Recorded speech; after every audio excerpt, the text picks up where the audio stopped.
The regular session of the North Santiam School District's Board of Directors is called to order at 6 p.m.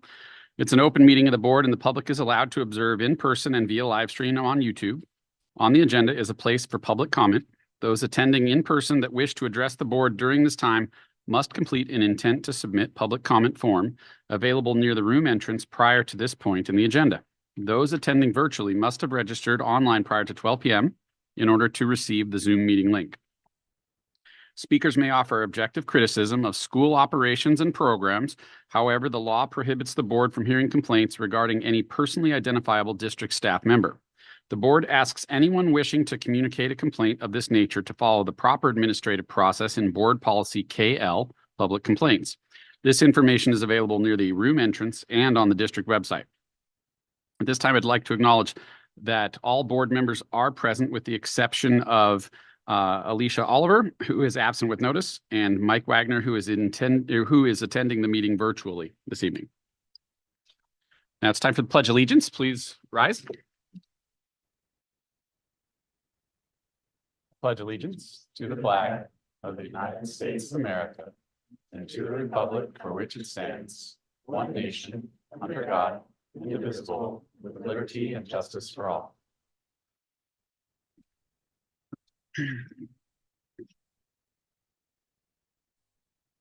There are a few changes to the agenda which occurred after posting on May 10th, 2024. They are acknowledged below. 6.0 Math Instructional Materials Adoption Board Presentation. 8.0 Facilities Board Report, May 2024. 17.0 the 2024 516 Strategic Planning Status Report, and 19.2 May 2024 enrollment totals as of 5/9/24. One item has been removed, that is 13.0 board statement. And we will be moving item number 4 to occur at item 3.25 so that we support our fellow board member in getting to his volleyball game on time. And entertain a motion. I move the board approve the agenda as modified. Second. Moved and seconded. Any discussion? Hearing, seeing none. All in favor? Aye. Aye. Opposed? All right, motion carries. Agenda is approved as modified. So we'll jump right into it. Our spotlight this evening is focused on our high school students, and the first item is 3.1, the Santiam Award, and that is mine. It is my pleasure and privilege to present the Santiam Award to a person who was selected as the State and Rotary 2024 Future First Citizen.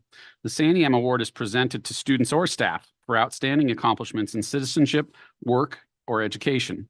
Their names are added to a plaque in the NSSD Santiam meeting room. So without further delay, Diego Salinas, please come forward.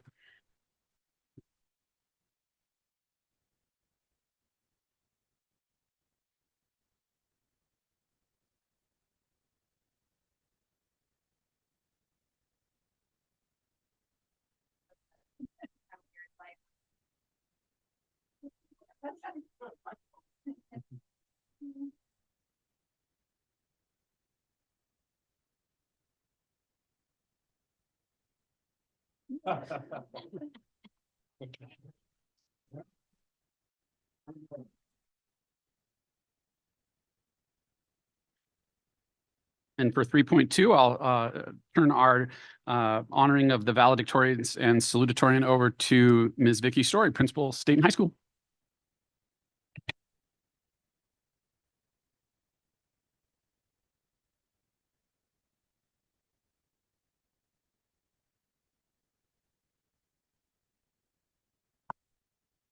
The hidden gray button. We got it. What a great night to honor some of the amazing students we have. Diego, congratulations.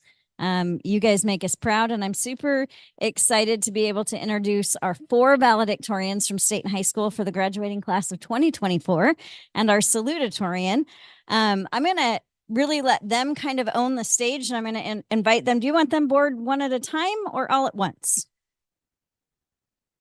Up to you, Ms. Story. Well, let's do one at a time. I believe in honoring I think that's the a great spotlight. idea. Yes. So first of all, let's start. They're just in alphabetical order. Gavin Criswell, come on up.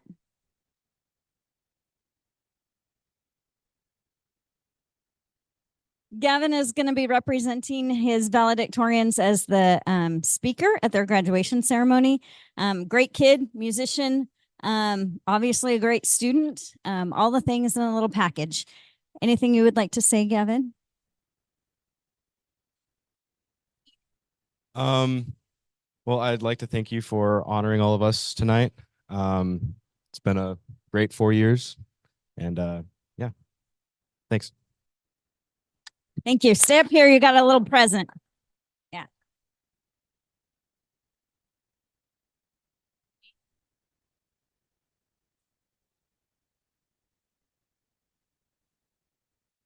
So hopefully you will take your pen. Yes, you are. And it's really. Put it on their hand. But let's go ahead and get another picture. So let's come over out of the light. Good call. Yeah, good call. No weird light.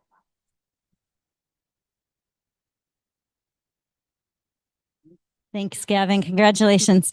If you couldn't hear what Tanya was saying,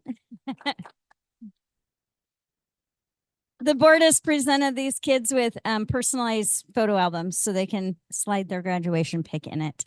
Next, we have Christine McCants. Come on up. Christine is not in costume. She literally caught the ball and ran off the field, right? Yeah.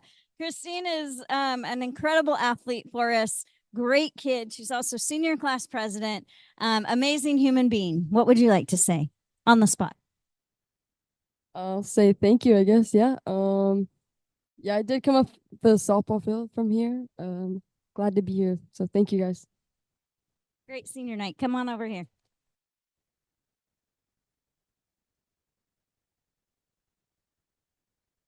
Now we won 4-3, guys. Okay.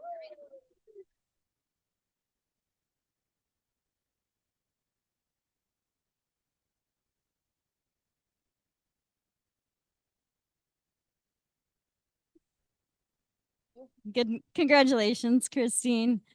And next, Molly Schottifer, who miraculously is here from the tennis courts. Did you guys break a speed limit getting here? Because you definitely beat the bus. So Molly's a great student athlete as well. You've probably seen her on volleyball courts as well as tennis, if you're watching those things. So great human being, obviously a fantastic scholar. Anything you would like to say? I didn't prep him to say anything. Come on over here, Molly, for a picture. Oh, we got to go same side. Otherwise.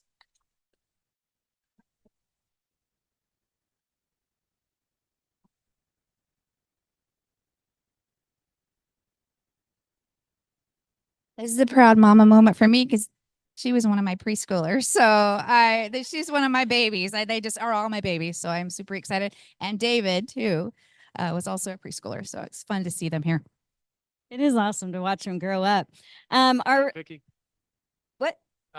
can you, we're gonna have to bring everyone back up, but I want to know just give me what you're gonna do next year. Okay. So be thinking about that, valedictorians and salutatorian. What are you going to do next year? Final valedictorian is Annika Thiessen.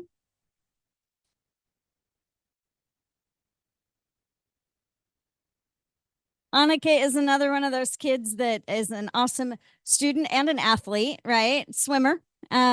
She does amazing things here, is a great human being. Anything you would like to say before you tell them what you're going to do next year? I don't think so. Thanks, guys. Okay, stay here. Switch sides. I need the consistency. Otherwise, we're just gonna post those.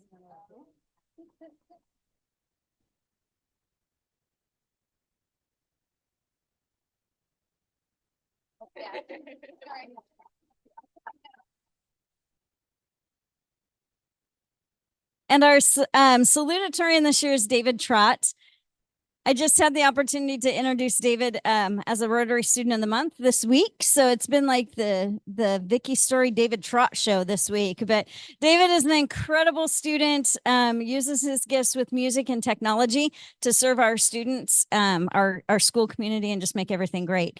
Band concerts, last concert is next Tuesday. his senior night. It's the Pops concert. It's a fun one to watch if you haven't watched a band concert. Congratulations. Anything you would like to say?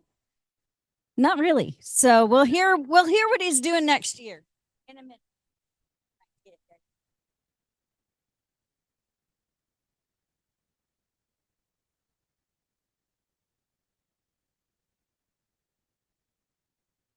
All right, guys, come back up here so they can grill you about your plans for next year. I'm really sorry. I should have anticipated that.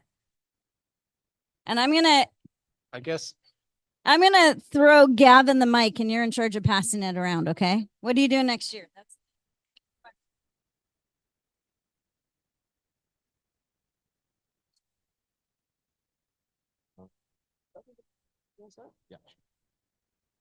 So next year I'm planning on attending Shemeketa because it's a lot cheaper than a lot of four-year colleges, trying to be smart.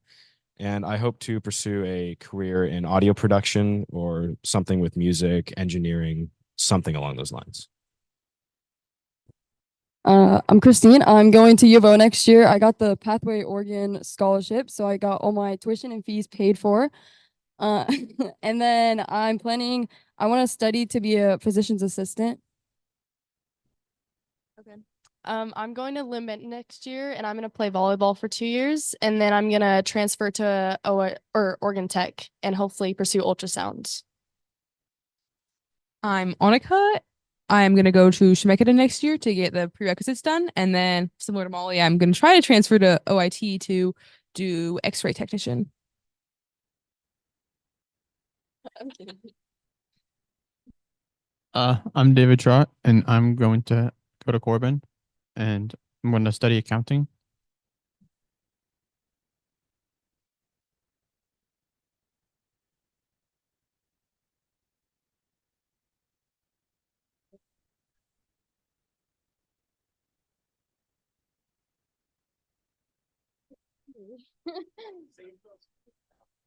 Okay. Yeah, I was gonna say legal ones, right? Yeah. I don't know. There's a lot. Probably just talking with friends during class and not doing the work that we're supposed to be doing. Probably. That's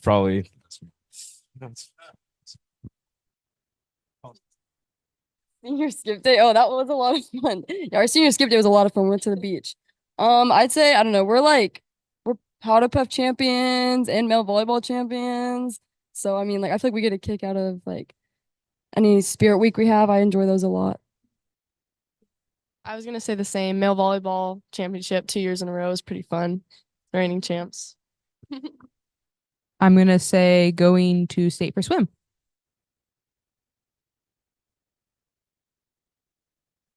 For me, probably be getting that lightsaber that I got in the picture of me over there.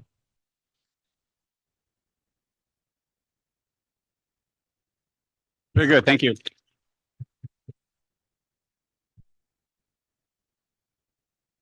It just feels like tonight always kicks off graduation season.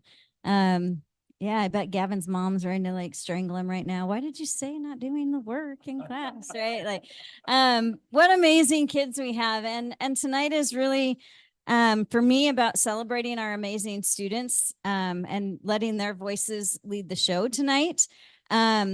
I'm stalling a little bit for time because I'm waiting for Sarah Connolly. Then Sarah's here. that's okay. The story. Sorry.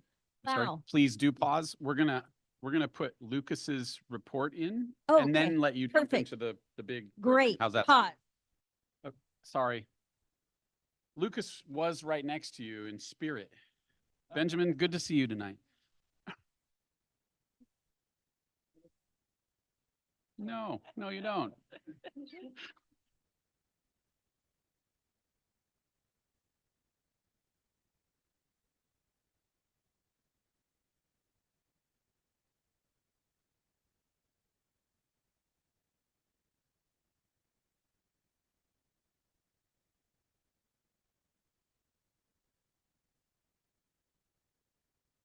Is this good?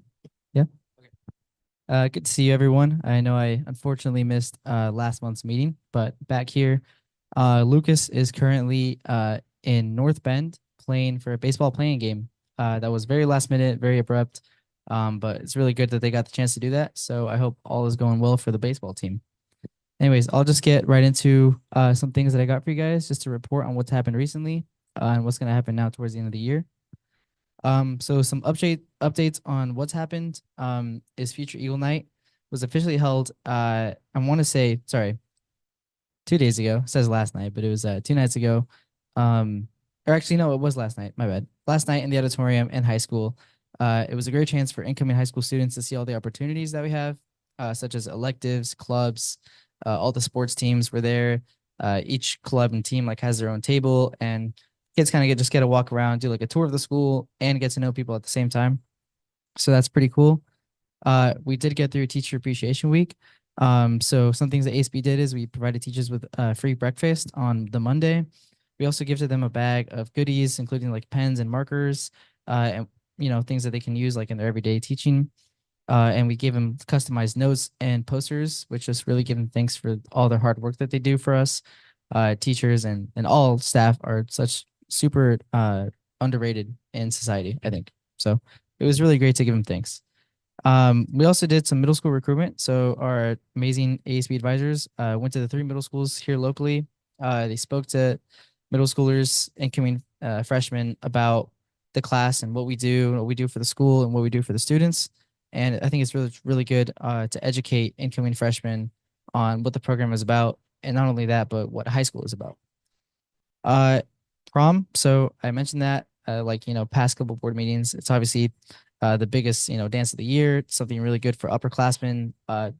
Big moment for seniors like us, our last dance of high school. We think it was a huge success. Zenith Vineyards was an incredible venue. Our student body loved it. As far as I know, we sold around 230 tickets, which is what we expected. So we right around broke even on our spending. It was a pretty pricey prom this year, but it turned out amazing. Teacher chaperones had a great time, and this was easily one of the best planned dances we've had. Super smooth, super fun. Everybody enjoyed it. One thing I'm sure all of you saw walking in are the senior signs that we got out there. So that's something new this year, pushed by our lovely admin. I thought it was a great idea. So each senior got a sign, got to decorate it, do what put what your plans are after high school, and they're going to stay out there as far as I know until our last day of school at least, which I think is really cool for people coming in and out of the school to see. And I hope it's a good tradition for years to come. And here's some photos I included of prom. So on the right side is the outside of the venue. So as you can see, super beautiful. Same with the inside. Very nice, high quality place. That's some of the decorating we did.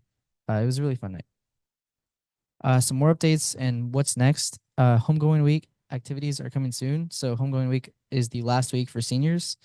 That is the week of May 28th to May 31st. So it's a 4-day week. But these events include a new pickleball tournament. So this is an idea that a junior had in our class. And so it's a new event this year, but it has a great first year turnout. So we had a total of 74 kids sign up in teams. So that's 37 teams, which is way more than we expected in the first place. Powder puff flag football. So that's a class versus class tradition. It goes back as far as I can remember. And that's to compete in a girls only football championship. I will mention that the seniors won last year and we intend on winning again this year. So hopefully extend our reign one more time. So that's a lot of fun. That gets a lot of support with parents and family members. That's a cool event. We're doing our homegoing assembly. So that's the last assembly of the school year. It's just kind of a good transition towards the end of the year and good closing. We're planning on doing this cool thing this year where seniors will be dismissed early.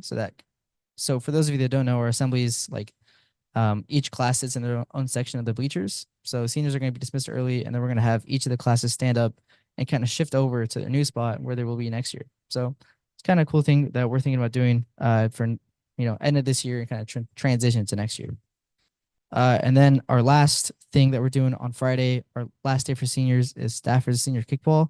So we have about 28 seniors signed up for just the last fun game with a compilation of staff on the state and high school softball field. So that gets kind of competitive. I see Mr. Trigger giving me a look. I think they took a loss last year, so trying to redeem that, but I don't know. Anyways, here's some activities reports. So Symphonic Band made it to the OSA State Band Championships. They placed 10th overall and 7th in sight reading. Jazz Band has made it to the State Jazz Band Championship and will compete this Friday, so tomorrow. Choir got first place in the league festival, but fell just short of qualifying for state. And OSET just completed their state competition. I could not find any updates on the actual placing for individual people in the club. And here's just a little bit more of a sports report.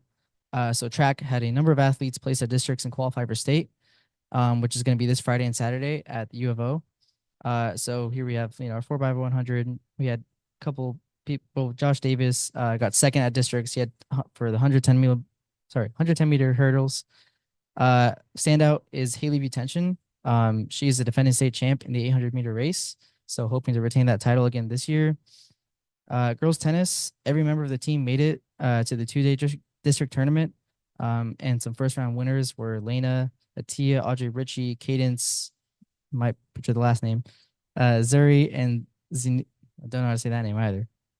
Zinnia Anderson, Molly Schottefer, who's present, and Jasmine Adams.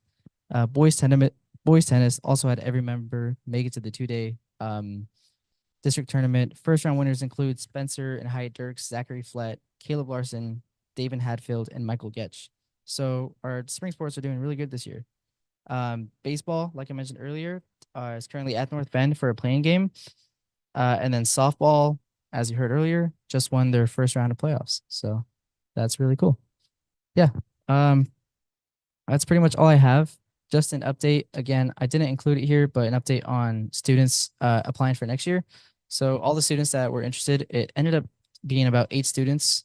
They have applications. A lot of them are doing spring sports, so they weren't able to make it here. But they are, willing to apply, and I believe that they obviously plan on being here at the next board meeting next month. Yeah. Any questions? Good. Yeah. Yeah. Thank you.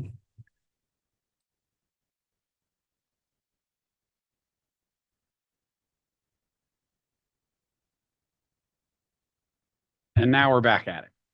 Yeah.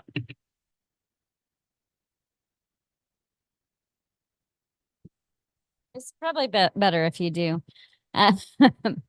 Before I dive into the heart of what I want to share with the board tonight, I just want to thank you guys for some and thank my team. Most of them are here. Mr. Shryak, our athletic director, is athletic directoring because as you heard, we've got a lot going on. I know Mr. Emmert just ran in from the softball team or softball field where he was doing some duty. We were all here late last night doing Future Eagle Night. Mr. Traeger has been amazing as always and just supporting and making sure things are covered while I've been out of the building a little bit this year. And I just want to thank you guys, my team publicly, for the way that they have rallied around and just make sure business at the high school is running as smoothly as possible. It's been amazing to have a team like I have. Some things I want to share with you guys. We're going to keep talking tonight about our work with the Equity Collaborative because I'm going to have the opportunity to introduce you to some amazing students that have been part of our, what started as Student 6, but has morphed into the State and 7 team. They're going to be working with Jessica again all day tomorrow. But I want to talk to you about why I know this work is working and also why I know this work has to continue because I think it's really vital. And I know just a half hour ago, you guys were heard some data around Youth Truth surveys. So I don't want to belabor that fact. Good luck tonight, Benny. But I do want to just talk about some data that we are seeing. And it is a confetti explosion of information to weed through. Our school leadership team has started to look at staff feedback disaggregated in at least 3 different ways. And our whole staff looked at student data disaggregated. But as you know, looking at data just brings up questions. Like that's the point of data, is to say, and what does that mean?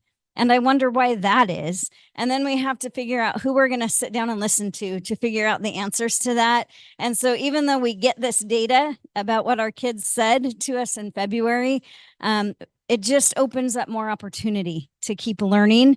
But there are some things that I think are really important. We started this year with 2 really clear belonging goals. It was vital to our staff that our students felt safe at school. And we did a lot of work talking to kids at the end of last year, some student focus groups about what does that mean to feel safe at school? Are you feeling physically unsafe? You worried about drugs? Like, what is it? And almost to a T, our kids said, no, this is really about psychological safety. We want to be free from bullying. We want to be free from harassment. That's really what it means to us. This year, our Youth Truth Report is indicating an 11% increase in the number of students who are reporting that. And I think that's a huge testament to some of the work our behavior team has done. And I'm pointing over there because that's where Mr. Emmert and Mr. Traeger are, and they lead that work.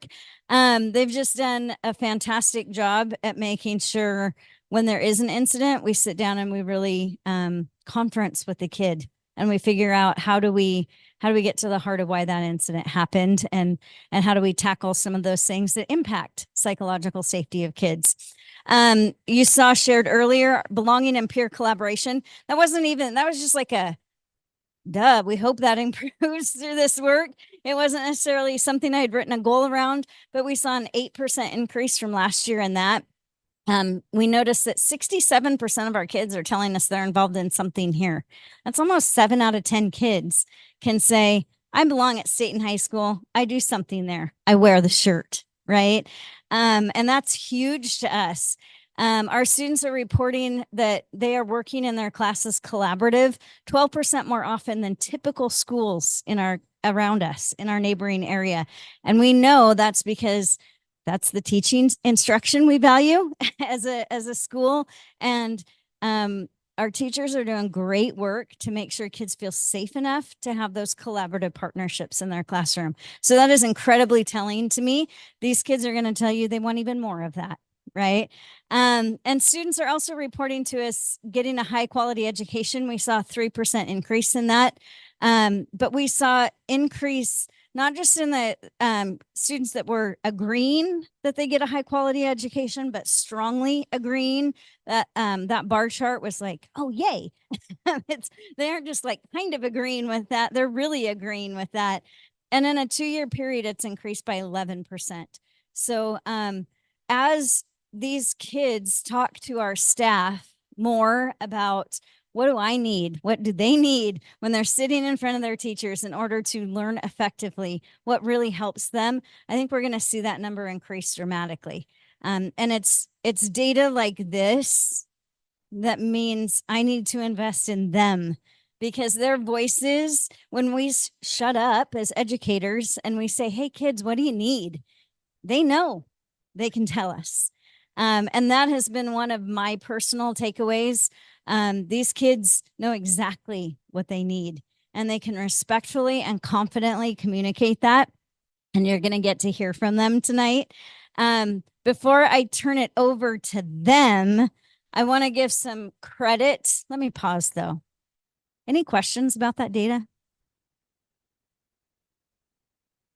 Just leads to this. Yeah. So I want to pause and give honor to, you guys met Elijah Neves. He was here as part of the district team. Christy Robinson has been a huge part of that team. And Sarah Connolly, who literally just flew in from the tennis court. She has been doing the behind the scenes work with this group of kids. This is her leadership. The trust that these kids have in her has been really remarkable. And they just, it gave all of us goosebumps when we gave the kids the option to opt in, and we had 50 students say, I'll opt into this work. And then we told them what they were in for and expected some of them to bail. And 49 of them said, no, I'm still in. And then they spent 2 full days with Jamie and Jessica, and 49 of them are still bought in. And we're like, 20 would have been fine. But that just says something about our kids being willing to use their voices, their kids trusting us enough to say, we don't think you will tell us we don't know what we're talking about. You'll listen. And I think they're counting on us to do something for it. So I know I've got some of my teachers in the room tonight, and they're counting on us, man. We got to live into it. We got to meet their expectations because they can tell us what they need. They can tell us the next directions we need to go. And Sarah, I just want to really thank you publicly for the work you've done. And kids, it's your turn.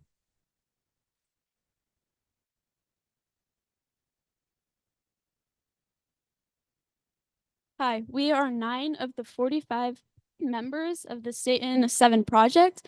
My name is Mackenzie Grimes. I'm in 11th grade. I'm a part of AVID, National Honor Society, Girls Wrestling, and I'm on the honor roll. Hi, my name is Timothy Bishop. I'm also in the 11th grade. I'm in Symphonic Band Skills USA, and I'm a Skills USA welding competitor. My name is CJ Kinney. I also am an 11th grader. I'm an AVID. I do poetry and I'm active in sports. My name is Brooke Markser. I'm in the 11th grade and I've participated in ASB, Future Business Leaders of America, National Honor Society, Girls Tennis, and I am on the honor roll. My name is Piper Moninger. I'm in 9th grade. I have been in the AVID program for 4 years. I do volleyball. I'm in honor roll and I have participated in the theater program. My name is Kaylee Kukin. I'm in 9th grade. I've been in AVID for 4 years. I do golf, cross country, and I'm on the honor roll. My name is Rayleigh Fuller. I'm in 10th grade and I participate in theater and dance. My name is Janie Dustin. I am in 9th grade and I participate in AVID, volleyball, choir, and I'm in honor roll.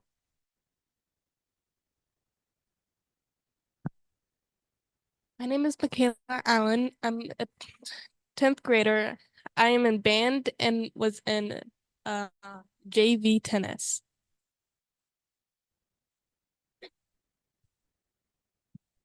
Here are the 7 strategies that we as students think would be good to focus more on in the school, and these will be more elaborated on in the next few slides.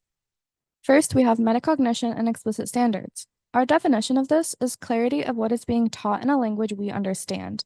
We chose this because everyone learns in a different way, and we want the teachers to acknowledge our barriers and limits. Some examples that can be seen in the classroom are adaptive teaching styles, clear instructions, and mindful assessment preparation. Next, we have checking for understanding. Our definition of this is to ensure everyone understands the lesson before moving on. We chose this because we want to influence teachers to do extra check-ins as well as provide extra help if students are stuck on a concept. Some examples that can be seen in the classrooms are pre-tests, repeated instructions back, and exit tickets. Our third strategy that we chose is actionable feedback, and our definition for this is being clear about our academic struggles and successes. We chose this to better understand how we are doing academically and help us build confidence to self-advocate. Some examples in the classrooms we chose are explanations of missed assignments and written feedback on assessments. Our fourth strategy we chose is connecting to future selves. Our definition we chose for this is to know how and why we might use content in our career and futures. We chose this to influence future goals and achievements and to acknowledge a future besides higher education. Some examples in the classrooms we chose are career connections, advis strategies in classes, honors, and college courses. Next, we have visibility and connecting to students' lives. Our definition is feeling seen by teachers and staff actively engaging with us. Why did we choose this? We want to be treated as people, not just students, and connect teachers to our personal lives. Examples in the classroom are students being treated equally, personal and academic support is provided, and quiet and calm work environments. Next, we have scaffolding. Our definition is addressed assignments and projects to individual steps. Why did we choose this? To pace our learning and to expand the content we can process in one lesson. Examples in the classroom are practice problems, study packets for assessments, and fewer instructions at one time. The last strategy is addressing race, racism, and prejudice. Our definition is to have a clear understanding on how we can have these discussions in a classroom. And we chose this so our peers can feel safe and respected and to feel open and comfortable talking about it. Examples of this in the classroom are when teachers or admin address the public incidents of racism and the admin bulletin board that celebrates all cultures. Our common takeaways from all 45 members are educational takeaways that we need varied teaching styles. If teachers broaden their toolbox, they can connect with way more students. Our personal takeaways are that we feel supported through this process, and it is okay to voice your personal opinions because that's how we grow as a school. Is there any questions?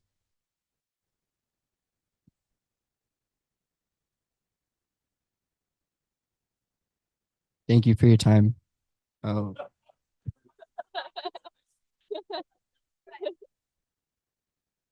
Interested to know, and I may have missed this because it may have come out earlier in the year, but this was student 6, but now it's state and 7. So I'm interested in how you guys adapted something else to your flavor and how it came to be. It changes with every school, and it really depends on how many strategies the school picks and what the school is. And we together came up with 7 strategies that we thought was the most important to work on.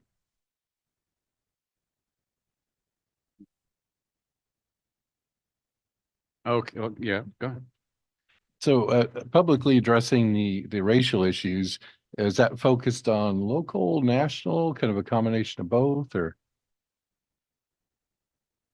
I would say it's more of like stuff that's happened near, like on campus, I've noticed at least. Sure. Very good. Well, I appreciate it that you've come up here. Getting up in front of others is not an easy thing to do. You're making it look easy, even if it's not inside. So good job on that. I really appreciate that you're also choosing to be leaders in a program that is for everyone. So thank you very much for coming.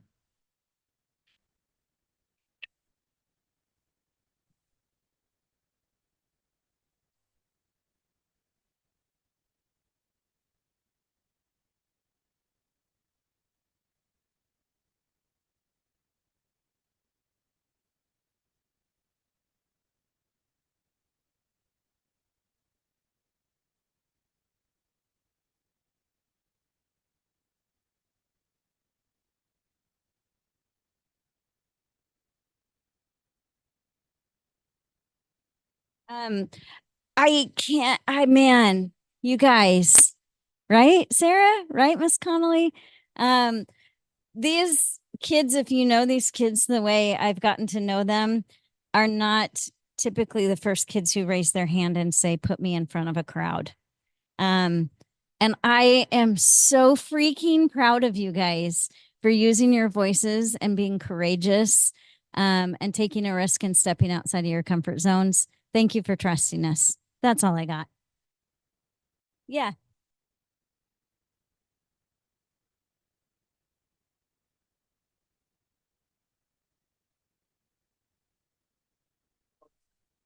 Just see if a ring catches the light in the camera. Please excuse my coaching outfit that I decided to show up in today. I've taught chemistry here for 2 years and recently Avid 9 this year. And last year, early on, I was asked to be a part of the equity team. And just like you guys, we sat and worked with Jamie and Jessica over the past year. Beginning of this year, Vicky asked me to take the lead with students, and it was the quickest yes I have ever done because 1, look at that. And 2, that's the heart of our work, is working with you guys.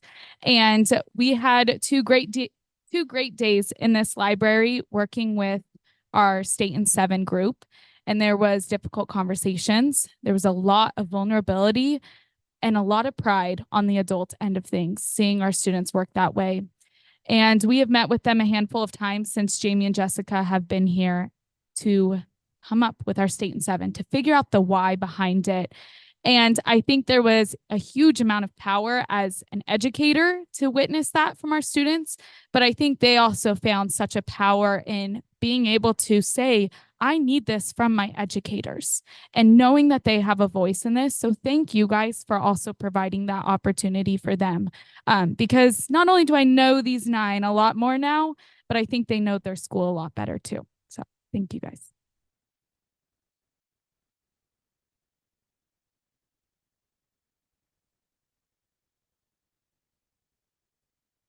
Thank you. Okay, so now we will move on with item number 5. It's time for our superintendent's report. Mr. Loving.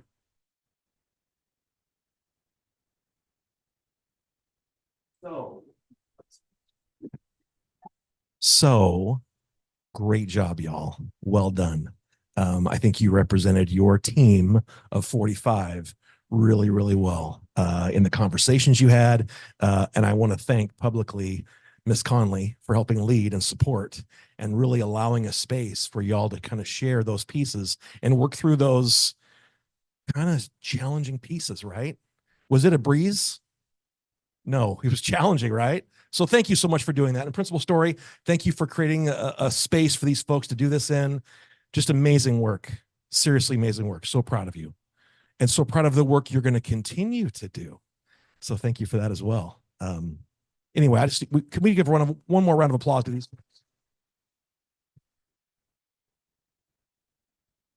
I just realized though, we didn't do our board picture with the students. Oh, my Lanta. Yes, please. Can we, students and Miss Conley, would you please come on up? Miss Conley's like, seriously? Come on up with the board. And Tanya, will you help them organize them, please?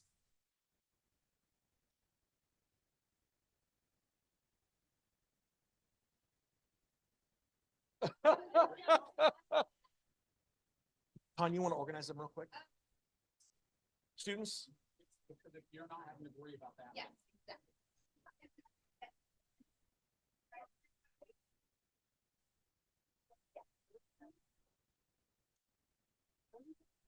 Ready to go. No, you're not. You're getting in there.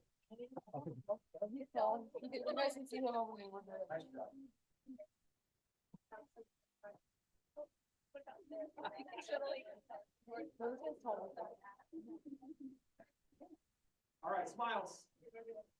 Right here. Look at Tanya. Better that way.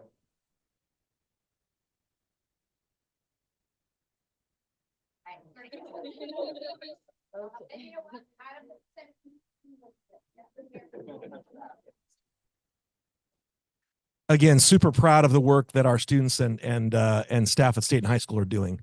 Great job. Great job. Board, I come tonight with my superintendent report. It's going to be a little more brief than usual. I'm going to cover a couple highlights for you, but I want to recognize the other staff that are here from our different buildings and just say to you, thank you so much for the great work that you're doing with our kids. This is a challenging time of year as we get to wrap up and as the sun is shining. I know in my previous life, we used to beg for rain all May so that kids wouldn't get too excited for summer. So summer's here. We're getting close, and students are working hard, and staff is working really, really hard. So just want to honor them. Want to give you an update.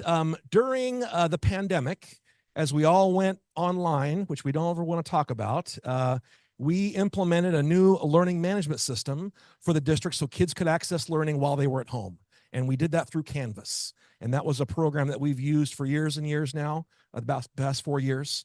And as we've done some investigation and talking with staff and looking at resources and trying to figure out how we can continue to have teachers communicate well educationally with students and track assignments and those kind of pieces, we are transitioning next year from Canvas learning management system to Google Classroom. And so I just want to let you know that we sent out a communication to our staff talking about the why this last week. There's some folks that love Canvas and are sad to see it go away, but we're super confident that we're going to be able to train those folks and help those folks make that transition. And it's a pretty seamless transition for us overall because we use the rest of the Google Suite. And so it's going to make us more effective and efficient in our communications back and forth between teachers and students. So I just want to let you know and give you that quick update on that migration that we're going to do.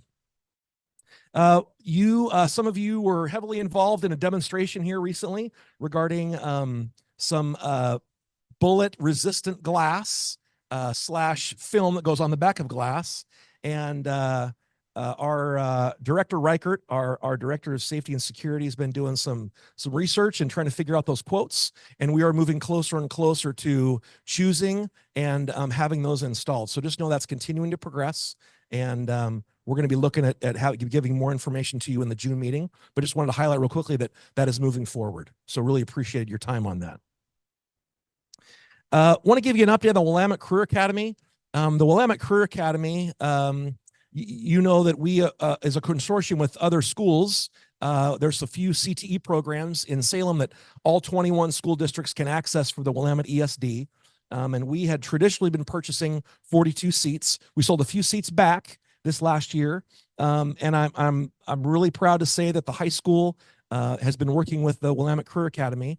And next year, we're going to be using 35 of our 38 seats.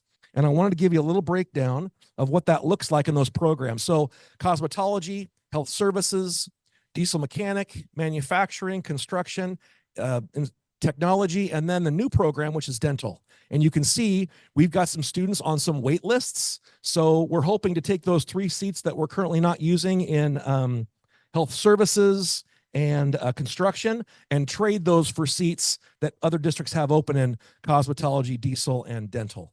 So we're pretty excited that the money that we are investing in that consortium program, our students are taking better advantage of that this upcoming year.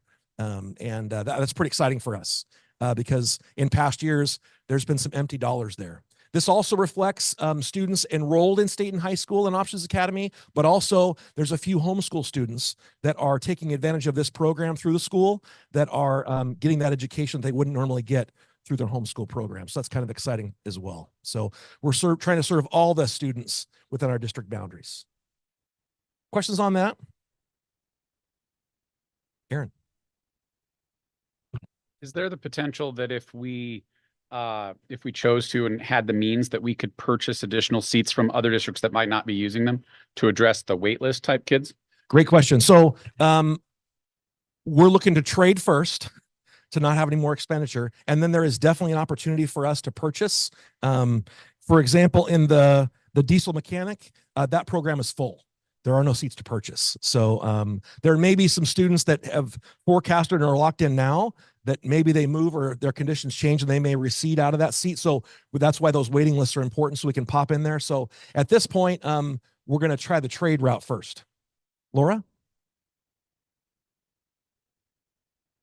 Okay, go ahead.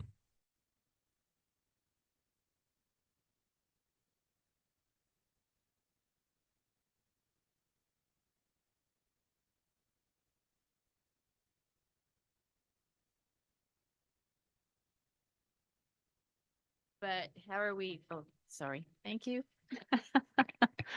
How are we being thoughtful about how we're getting all this in everybody's heads, Absolutely. not overwhelming them? So I'm going to ask Director Duncan to come on up and help me with that question.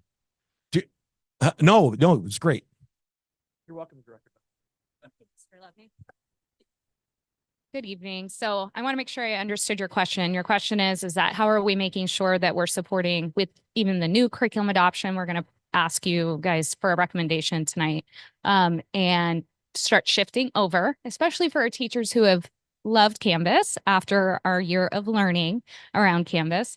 And so we do have a plan in place. Our first plan is we this year engaged our educators to see who would want to be synergy building specialists. So, we switched over to our student information system. Of those teachers, we have 2 that have already synced to Google Classroom. They left Canvas on their own and are trying that. So they're already modeling that for us about how that can sync between our student information system. So our building specialists have signed on to learn that to support the staff. We're also offering one-on-one support for any teachers that need some extra time to transition their modules that they've created to Google Classroom. And then all of our curriculum actually connects to Google Classroom, all of it. So it will be the same rostering system that we've been using to connect to Canvas. Now we'll just have it go through Google Classroom. So Stephen and Steve Berkley will be helping us ensure that that's taking place. And then we will also have a playbook for our teachers. So if they need some quick help, quick links that one of our building specialists can't get to them, or Stephen can address it through help desk, that they could go and click in and find out how to do that. So just remember, we've transitioned to a learning management system during COVID. I trained all of these teachers online during COVID. And so I feel like we will be well ready to switch back to Google Classroom. So. Thank you, Director Duncan. Well done. Yes, Coral. We're on that topic.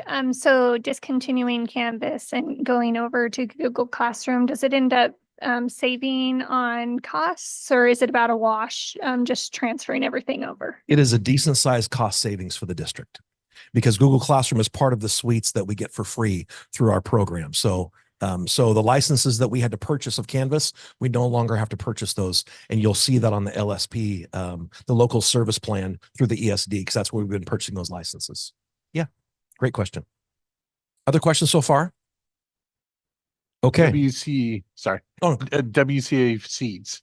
Is that on a annual basis, or what's the commitment for that? That's a great question. So when the consortium came about a few years ago, all the districts looked each other in the eye and said, for this thing to go, we've got to commit for a certain period of time, because if schools start dropping out, then it doesn't make it economical for anybody. Yep. And so the initial, we're going to link arms and connect, is through 2025. And then after that, we're going to kind of analyze where we're at to see if that's something we want to continue. Okay. And over the last 2 years, many more seats have been filled in all of the districts. And so one district actually dropped out a year and a half ago and was very challenging for the rest of us because we had to take on their expense. But we have since filled those seats with kids. So right now, if you'd asked me a year ago, I was a little leery about, do we want to keep doing this? Now I'm pretty confident that we do, based upon the students requesting of these programs and the development of the programs at the WCA. Sure. As you probably remember, Principal Alan Kirby left us to go run that program, and he is doing an outstanding job of really making that program viable long-term. Good deal. Thank you. Yeah. Thank you. All right. So want to share with you a little bit regarding our in-service week and our professional development next year. So the week before students start, we get staff back together, love on them, give them all sorts of crazy information. They drink from a fire hose for 4 days as they try to get their classrooms ready and their records ready for students the following week. And it's challenging. That's the nature of education. It's always challenging. So we've kind of stepped back and taken a look at in-service week and connected that with what we do at the statewide in-service in October and the classified in-service in January and the licensed in-service in February. And we've said, what is the purpose of in-service? Because it feels like the purpose is to overwhelm our staff as much as humanly possible, which is not the purpose. So we've been having lots of discussions about what that looks like. And it might take us a year or two to get it dialed in, but we are really looking to prioritize helping teachers get ready for kids as the first purpose. And the second purpose being that we have staff that are be able to get connected and energized and feel like they belong in this district. And so we're going to simplify some things, hopefully, and try to allow them to really be targeted in regards to those two purposes. And there's some things that traditionally happen when we get teachers together that we have to do, that we're trying to figure out other ways to do it. We can make sure that everything we do during in-service week meets those two purposes. So we're trying to simplify and amplify at the same time the work that we're doing with staff. So just know that as we start to look at in-service plans in August, they may look a little bit different than they've looked in the past. And then we're gonna try to have more connectedness with the October and the January and the February, and those wouldn't be necessarily as the traditional siloed professional developments or one-offs, as we might say. We're looking for some connectedness. So there's a journey of professional development and some check back in and some reflection versus let's pepper them with as much information as we possibly can while we have them in the seat. Okay. So just want to give you a quick update on that. That's some purposeful work that we're trying to do. Oh, there was one more I thought I added. So I want to also talk about, this is longer than my usual, so I apologize. I said, well, it was going to go as long. Surveys. Most people in this world are now sick of surveys. And so why wouldn't we try to do a few more, right? So I want to let you know that the staff really blessed me personally. I sent out my superintendent growth survey for myself. And I asked them to beat the 42% completion of that survey from last year. And as of when I looked at it last night, before I haven't closed it because I looked at it last night and didn't close it. Last year I got 115 staff members to fill out the survey, which I was super grateful for. And as of last night, I was at 158 for this year. So I'm really grateful to look at that data to help me get better, to help me serve the district better. Then in turn, I asked the principals last year to give their staffs similar surveys for an opportunity for their growth. And we've asked teachers to give their students surveys as an opportunity for growth. And I want to be clear that my goal is to report back the first day of in-service week to the staff on things I've learned and my priorities based upon things I heard in the survey. And the principals are doing the same thing. I am never going to ask them, let me see your survey, please, because I want this not to be evaluative. I don't want it to be a gotcha. I want it to be a gotcha, right? So, but I want to circle back with them. And what themes did you hear on your surveys? Let's talk about this a little bit. What are you thinking? What are you hearing? Without the trap of, I don't want them to see, what this one teacher said or whatever. And we do the same thing with teachers, is that teachers are going to get an opportunity in the next week or so to get a survey. They will be able to adjust any questions that they want to, and that they will give that to their students, and their principals will never see that data unless they show it to them themselves and volunteer that up. But the principals will be asking those teachers to debrief and what did you learn? What did you hear? What I will tell you is there's a fear around surveys like that because you might hear things that might be hard to hear, or people might use inappropriate language or say negative things or mean things to you. And what we found over time is that the feedback, especially from students, is super helpful for teachers. It's a safe place for teachers to get feedback. And I'm sure there's the occasional student or the occasional teacher to a principal that might, have some frustration or say some things that they may not say in person. But we want to have an opportunity for folks to give feedback and to take that feedback and feel safe with it and improve our practice and grow. So I wanted you to know that we're doing that in an effort to hear more voices, but also to grow ourselves. We're not just expecting students to grow, we're expecting to grow as professionals as well. That's how we get better. Okay, so questions on that? Laura. I just wanted to share words of encouragement. I've overseen a number of surveys, and I want to share an example. Our Waymaster folks are in the business of citing people. And at one point we asked them to do a customer satisfaction survey and they looked at us like, say what? You want us to ask people if they're satisfied when we're citing them? And we said, yes. And they did. And it was just a remarkable experience all the way around. And so I want to encourage, because they didn't just ask, were you satisfied? No, they asked, were you cited? Did you understand why you were cited? Was the person who cited you, if you were or weren't, courteous? Did they explain things to you? And so they asked constructive things like that. And everybody learned from it. And they were really surprised at the results. And so I just wanted to toss those, that thought out there, because it is a scary, scary thing. But how you ask and what you learn from what you ask is actionable and empowering all at the same time. So it's not as bad as it might seem. Exactly. So thank you for doing it. And thank everybody for, taking the risk and doing it.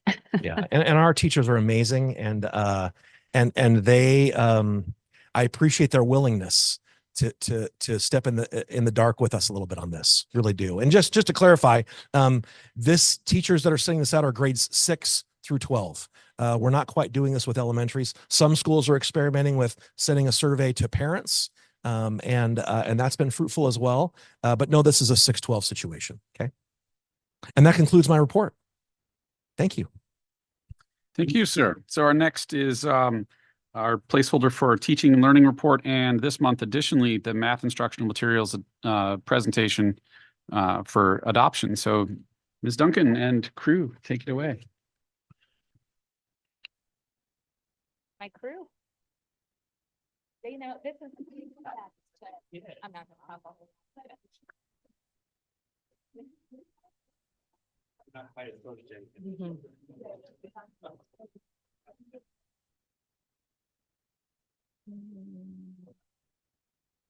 Yeah, I sent it. Yes, I sent it.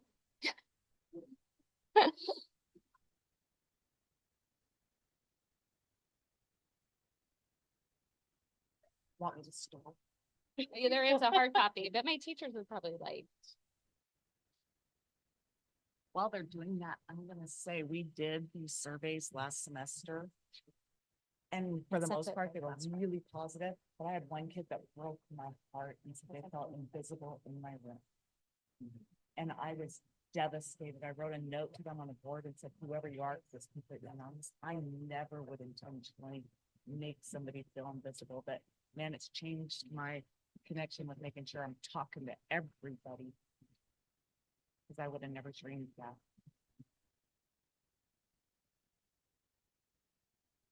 Is this on? Yes. Okay. Thank you. I'm glad you had an opportunity to share that. So yeah.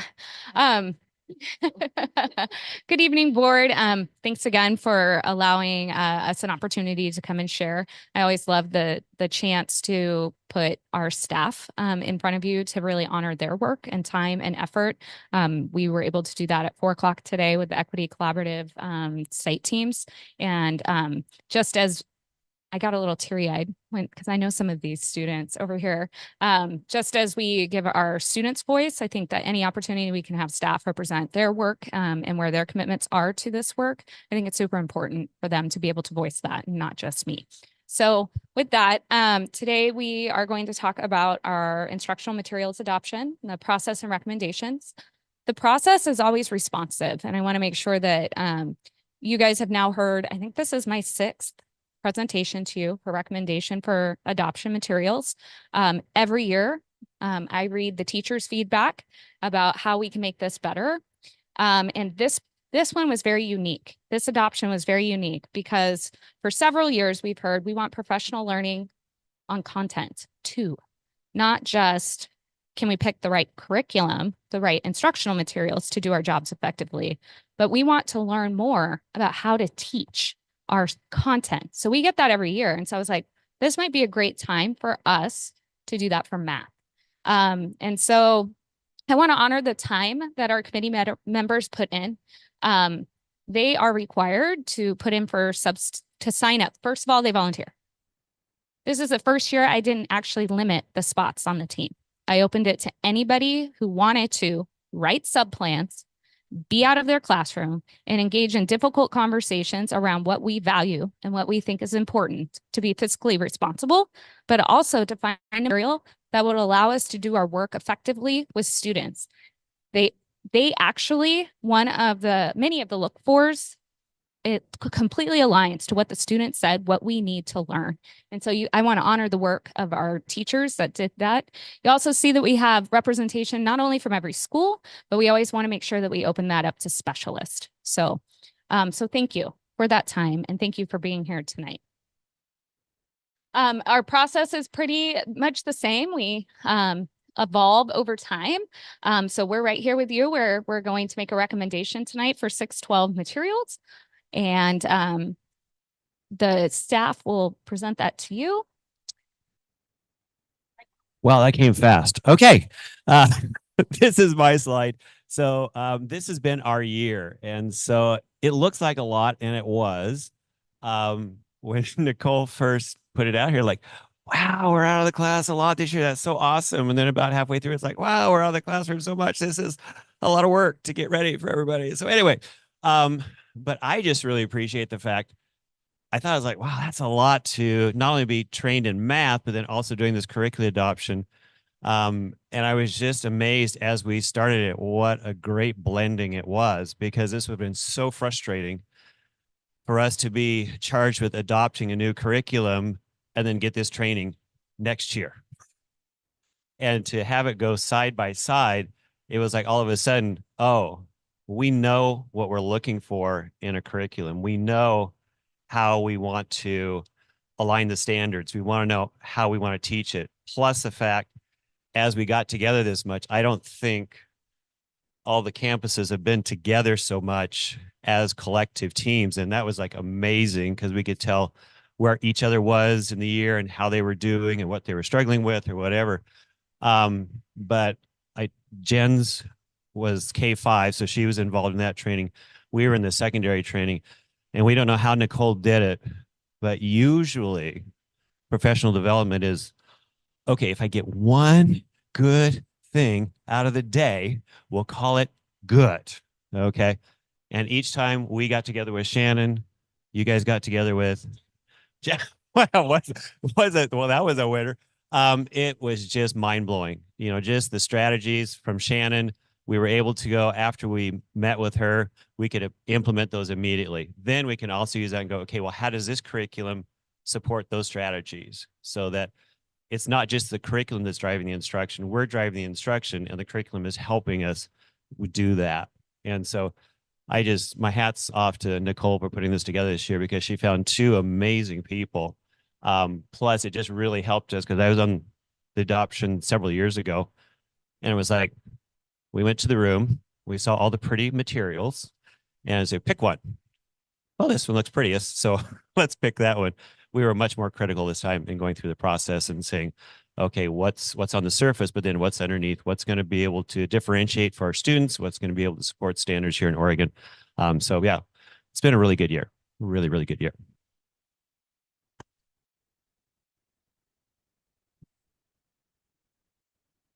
So this, actually, I talked really loud. You have to have it for Zoom.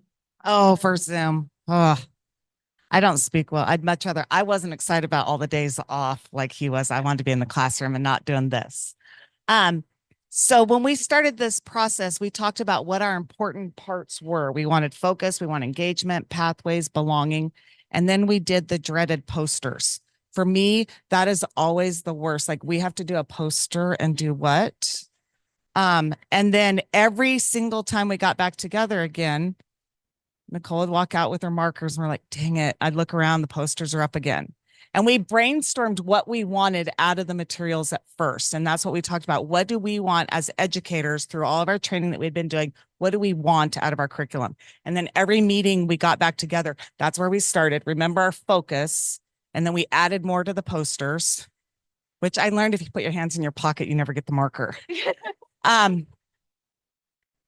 By the last meeting, when we got together and we'd actually made our agreement on what we wanted, we went back and we said, okay, what was important about this to you? And we looked through our materials and why we picked those materials. And then we went, hey, look, they're all there. And Nicole pointed out all the places that those things were in our original posters and getting what we wanted to be successful. But man, posters. Thank you, Jen, for engaging in the posters. I appreciate that. Oh, this one's mine. Sorry. I have terrible memory. No. So just like what Jen was alluding to is I take this Google survey. So we learn about the Oregon IMET. And so these are the standards that are set forth by the State Board of Education that says what they bring together. Educators, they bring together higher learning educators, and then actually people from the community and the careers that might influence what these adoptions are. And they say, this is what we're going to review all of the publishers, and publishers have to actually pay money to be reviewed by the state of Oregon. And so here we looked at, and this was what blew my mind. I don't know about you guys. There were so many programs that made the list this year. Language arts maybe had, I don't know, 5. And then of those 5, 2 were exemplary. How many exemplary programs did we have at every level? 8. I mean, it was amazing. Yeah, it was like crazy how many programs actually met the Oregon IMET. And so we studied that a little bit. It's kind of boring, but at least I understand. And I said, and then what? What matters to us? And so we look at content. Always number 1 is teacher access. Can we pick these materials up? Can we use them? Are we able to make instructional decisions based off of what we value in our district, which ended up being Burke, Avid? That came to the top, the posters. Can I modify this to a poster activity if that's what I think is the best way to engage my students so they can collaboratively process what we're learning? And so you'll see many of the content pieces up here. A lot of, especially for our K-5 teachers, right? They have to be masters at all the materials. If I have some lost learning on how to, multiply fractions, is there a professional development component where I have a video I can watch that will model how I can teach that? So our K-5 teachers are having to switch, right? And try to modify science and social studies and math and language arts. And so, in fact, I believe there was a teacher on there that said, I really dislike math. My experience with math wasn't great, and it's really hard for me. Yeah, sorry, I'm calling you out. But isn't it great to have somebody on our team that's using that lens of, we might need some professional learning embedded in these materials so that when I pick it up after I've had a kid blow out math or on recess and I got to bring my kids back together, right? Can I watch something really quick and not spend hours of time trying to figure out how to teach this, or what some teachers do, not teach it at all. We want to make sure that our teachers have what they need. Student engagement, outside of just even posters, is there enough practice problems? Do we have enough opportunities that when we see, and you guys saw that from our student 7, do we have enough opportunities for our students to practice again that skill, that strategy, which you guys said was deficient in your last program. And so we looked at that. Student discourse. Man, I was super impressed that our math teachers that were investigating this were like, yeah, how do we get kids to talk about math? Boy, it'd really be great to open up that program and say, oh, here's the sentence frame. Oh, this is how we can do it. So actually, I was pretty excited that that was super important to them. And then making sure that kids can access it on their phones, Google Classroom, that was definitely a lens. And then when possible, that it's differentiated to support language learners, and if it's available in Spanish. A lot of programs are not available in Spanish. A lot of programs are not available in Spanish for math. We've tried our best to find one that might align, but as you guys know, sometimes we're like, it has a lot of this, and we may have to rely on district resources to meet the need to make this work. We're hoping that that will change over time. And then of course, assessments. How can we do check-ins? We already heard from you guys like totally preface this conversation. How are they going to give us formative feedback, right? And let us know where we might be struggling, right? And so they wanted to make sure they had something that had some good diagnostic tools and help the students be successul. So did I represent? They assigned this to me that day. I'm just letting you know. It is a lot of words. Beautiful. Okay, so this would be our 618 and their recommendation. All right. Well, we do have 2 other members of the 6-8 team I'd like to recognize, Chris back here and Polly back here. So they are my emotional support colleagues. So thank you for being here tonight. Anyway, we needed just to let you know why we chose what we chose. So like Mrs. Duncan said, there was a lot to get through. And so we narrowed it down to 2. And Reveal Math was the one that we chose. And these are the key reasons why we chose this one. It was like better and better. I mean, it was not, oh, this one and this one. It was just really, really close. But we looked at, this was important to us to have built-in opportunities for mathematical discourse, because Shannon, our instructor, really worked with us throughout the year on getting kids to talk about math, getting kids to interact, getting kids to, extend that thinking and that process of questioning. And so the new curriculum does. It has talk and turns. It has questions that are not just yes or no. They are really open-ended. What do you think? What do you wonder about this? That type of a thing. On our old curriculum, Go Math, when we first got it, oh, there's videos, but we didn't really look at the videos. We just go, oh, they've got videos. That's fantastic. Okay. Unfortunately, the videos were so bad and so cheesy that I didn't want to watch them. And so, kids didn't want to watch them. So we checked out the videos that came with this particular curriculum, and they are very relevant. They are current. They look normal. Okay. So it looks like, okay, so that was big. User-friendly structure. When we really sat down and analyzed the 2 curriculums that we had decided on, one was very heavy. It was very rigorous, which is always a plus when you're teaching, but it was very word heavy. I mean, you opened up the book and there was maybe one little picture over here, but the rest was all problems. Okay. And I was really glad we had Brian from our school there, and he's a special ed teacher. And he just said, my kids will check out. He said, there's no way my kids are going to handle this kind of a curriculum. Plus our English language learners, if they look at that and there's just so many words on a page, it's not friendly, And so it's not that it has to be a comic book for the kids, but it does need to at least have them want to engage at some level on that. So, and it just was just better for teachers. We also had to think about teachers that are just coming into the district or just starting their career. Is this an easy program for them to step into and for them to understand and that type of thing? So this one, the real math was a little better on that. A lot of opportunities for inquiry-based thinking. There is differentiation, concept reviews. So there's a lot of problems in this. There are spiral reviews already done for us. So I was thinking that'd be a great homework assignment for the kids. Here's some work on fractions. Here's some work on decimals. Something that is there that I don't have to create. It's already there. So that was fabulous. Aligns very well with Abbott and Burke. And so it just felt like a really, really good fit for us in the 6-8. So that's why we're recommending Reveal.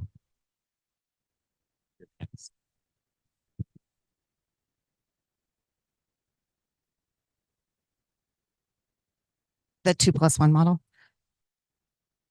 So the state standards changed for high school for us for math, and which is great because it gives students a pathway now. Instead of just 3 years of math with algebra 1 being the lowest, it's now called a 2+ model, 2+1, but 2+ if more. They have to have 1 year of algebra. They have to have a semester of geometry and a semester of data science and statistics, or data science, however they want to call it. And then 1 more year of whatever. So now we can start doing some other pathways, which I'm excited about. The math department, and Melissa's here helping me out tonight, Robertson. She's my emotional support tonight. And of course, my husband standing over there.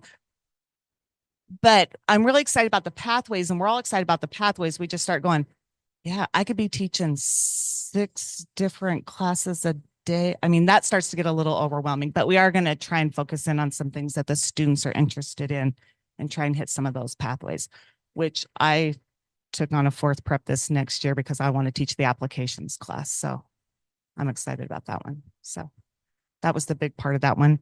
And also that helped us a little bit.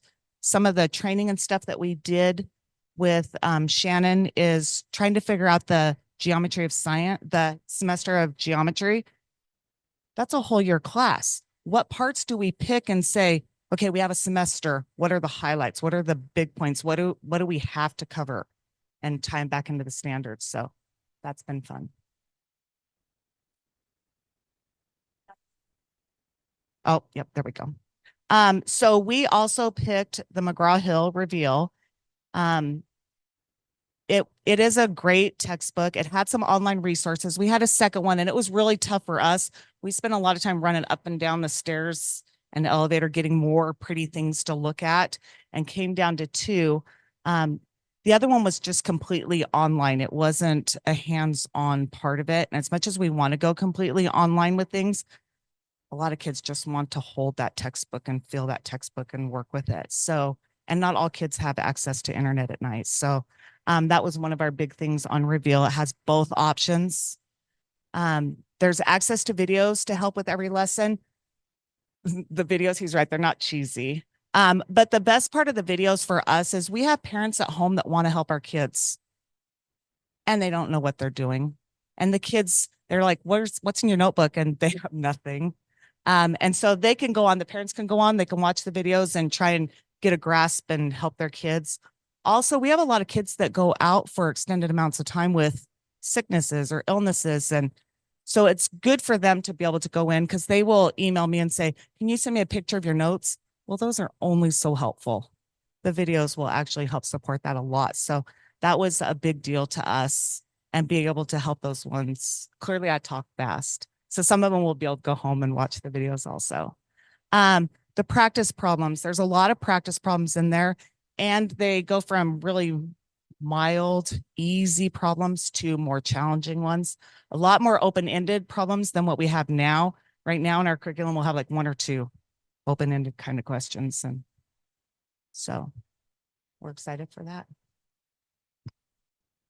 Okay. And so when we met with Jen Upchurch, that is representing our K-5 team.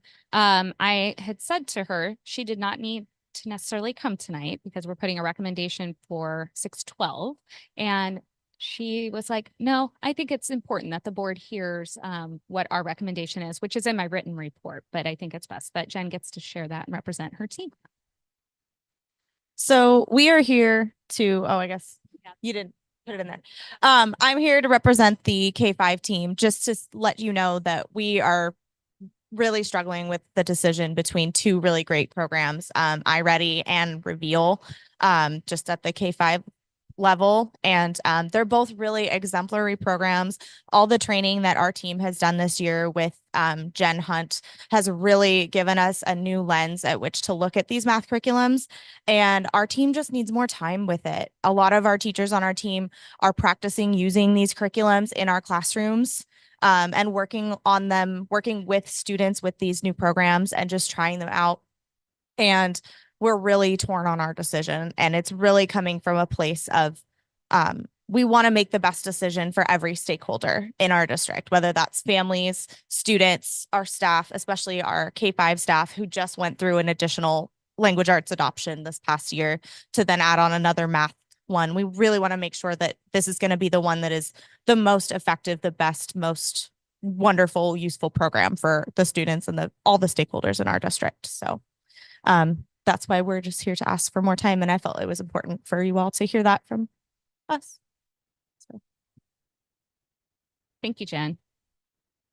So some critical steps is that we continue to collaborate with our teachers about what they need for their professional learning. So we've already been asked about bringing back Shannon McCall Consulting. That's the company we contracted with for professional learning to now support the implementation.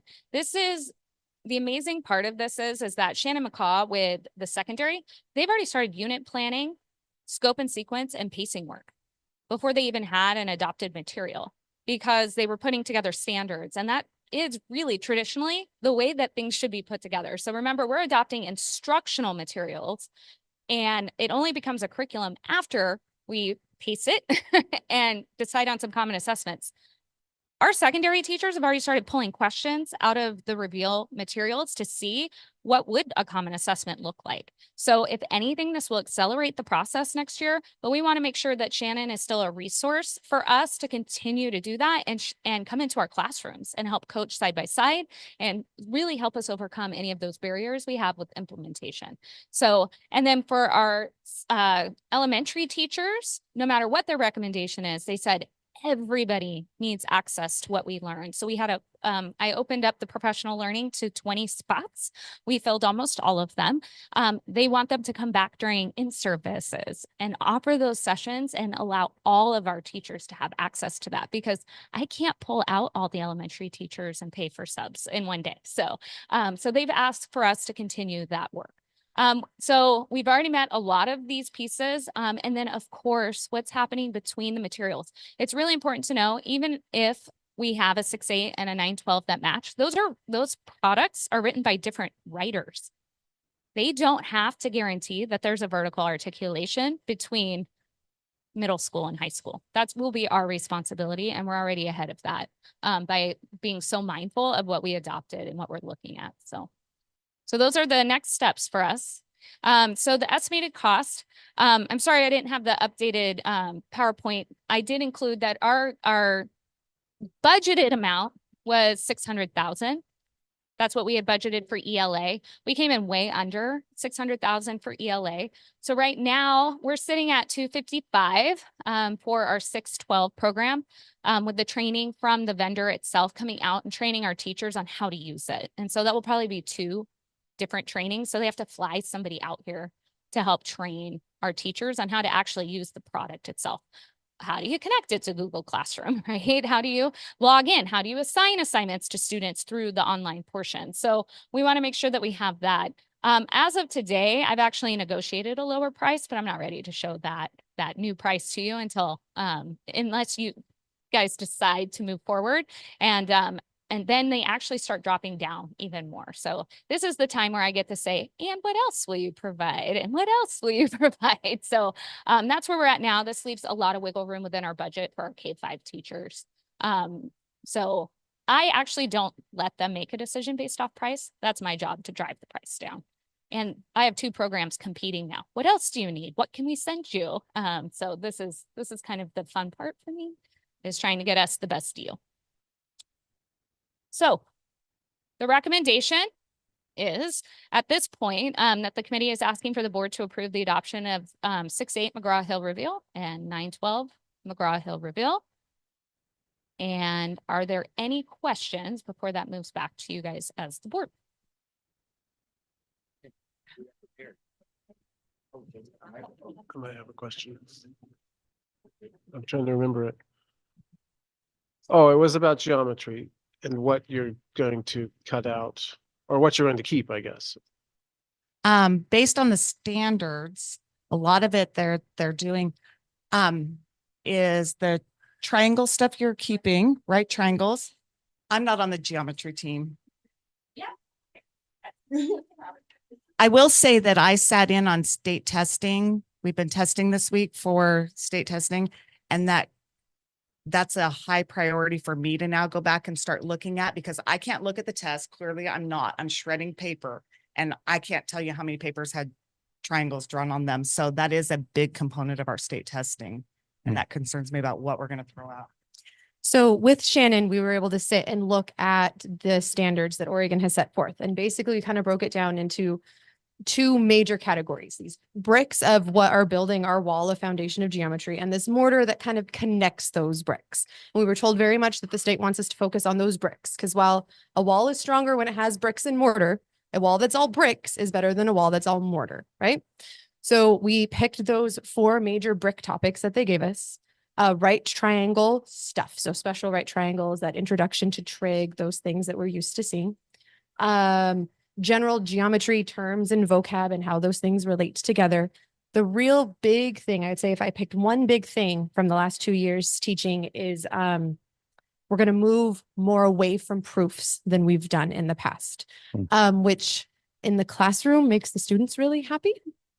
They don't love those. We will still have to kind of get in some of that logical thinking component, but it'll be more tangible geometry math, transformations of shapes, right triangle, trig, line segments and angles, and less, how can you prove to me in a long proof how these things are related? So more hands-on geometry, less esoteric geometry. And the current state test is not aligned to the new standards. It's next year that the state test will align to that. So I think that's. I just had some comments. I looked briefly at both and was definitely impressed. It's a little different from the textbook I had. One in the reveal was emphasizing be curious, which I was foreign, but what a great foundation, so that drives everything else.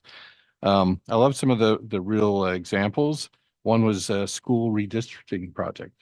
Well, that's every day. So the other was math in action. I think this was this might have been iReady 8, but math for a game logo animation. Well, that's aspiration for a lot of our students. And then this was first grade, using their world around them for math concepts. Apples, leaves, dogs. The dog is 10 dog toys tall. Well, that's something that could be very relatable. So I was very impressed. So didn't look at both of them enough to have a recommendation, but was definitely impressed with both. I don't have a question, just a comment. For those of you that's put so much time in this, I just want you to know, I do not take it for granted. I appreciate it tremendously. Just by way of an example, my very first curriculum adoption as a board member, I asked what I thought was a simple question is, how did you come to this recommendation? And at the time, we were not this sophisticated. They could not answer that question. And for whatever reason, it derailed everything. And we did not adopt curriculum and I thought it was a simple question, but I really wanted to know. And I really know, and I know how much you put into this. And I don't think, I'm just going to say to my fellow board members, we need to appreciate this and the thought that went into it, that we have a process, a thoughtful process. And Jen, for the posters, I'm just going to say, I even applaud those, because that thought to give some thought to what do we really need? What are our requirements before you even look at that fancy sports car? It's not going to fit what we need. So I appreciate that you went through that. I appreciate that Nicole put you through that. And I have full faith that we are going to end up with an awesome, effective set of curriculum, and that we keep trying to improve the process too. I see it all, and I really, really appreciate it. So hands to you and hats off to all of you that helped with this. I will say, even though we had to do the posters, I did see that in the end, and I do appreciate the value in the posters. It just makes me cringe. I tell my students I'm the one that always had to go to the bathroom the minute the poster stuff came out. Like, yeah, a long walk. I'll say also that this textbook, the McGraw-Hill Reveal stuff, does tie in and allows us to do some of those assessment pieces that the students can do, the quick check-ins, and tie it back to Google Classroom, which I have a knot and a jaw clench when I think about having to learn Google Classroom, but it does tie into our textbooks and works well with them. So we'll make that. I really appreciate that the enthusiasm with which you talked about learning new strategies to teach math, even though you're a math professional in that regard. That's I really, this is maybe a potpourri of observations. I also was excited to hear that Algebra 2 will no longer be tripping up a bunch of kids when they could develop a love for the right kind of math. So I'm really thrilled about that. And I'm interested now, piqued my interest to learn more about every elementary school teacher must teach math. They're not necessarily math professionals. So reaching them through that, it's impressive stuff. I'm not going to ask you for a poster, but I'd love if you could share a new strategy you picked up, or like, wow, that's cool, and teach me some math using a new strategy. Well, I can describe it to you. How's that? Sure. I mean, Shannon just gave us such a toolbox full. And before I do that, I would just like to, let's see, I'm going to start crying here because I do this kind of stuff, but I just appreciate the time that was invested in us, because it's like one of the few times that, I don't know if I can speak for all the math teachers, but it felt like we were really invested in, that we were appreciated, and it was important enough that we were going to spend this money to get you the training that you need. So thank you very much for Lee, Nicole, and the board for allowing us to do that. Okay, so I've used multiple ones. I guess I'll go with ticket time. And so this is a great, like a chapter review. So get like 12 problems, 10 or 12 problems from a test type of a thing. You cut them all apart and you have 12 different problems, and the kids have an envelope and they mark on the envelope 1 through 12, and they go grab a problem, bring it back, work on it, bring it to you. Or actually the answers are up front. They check their answer. If it's correct, then they circle that on their envelope. And on the board, I've got 1 through 12 correct, 1 through 12 incorrect. And they just put an X if they got it correct, or they put an X if they got it incorrect. So what that does, it lets them see. So they keep all these problems when they get done. So that becomes their study guide for the test. So they can look at the ones that they're missing and work on those. I can instantly at the end of class go, oh, number 6 tripped up everybody.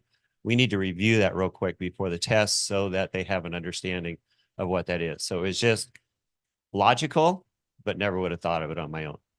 Awesome. I also have to say with Wayne, I'm one of those people that always fills out the surveys going, we need more training. Come on, can we have something math specific? Because the touchy-feely stuff, give me some math training. So that was nice. And I do appreciate that as well.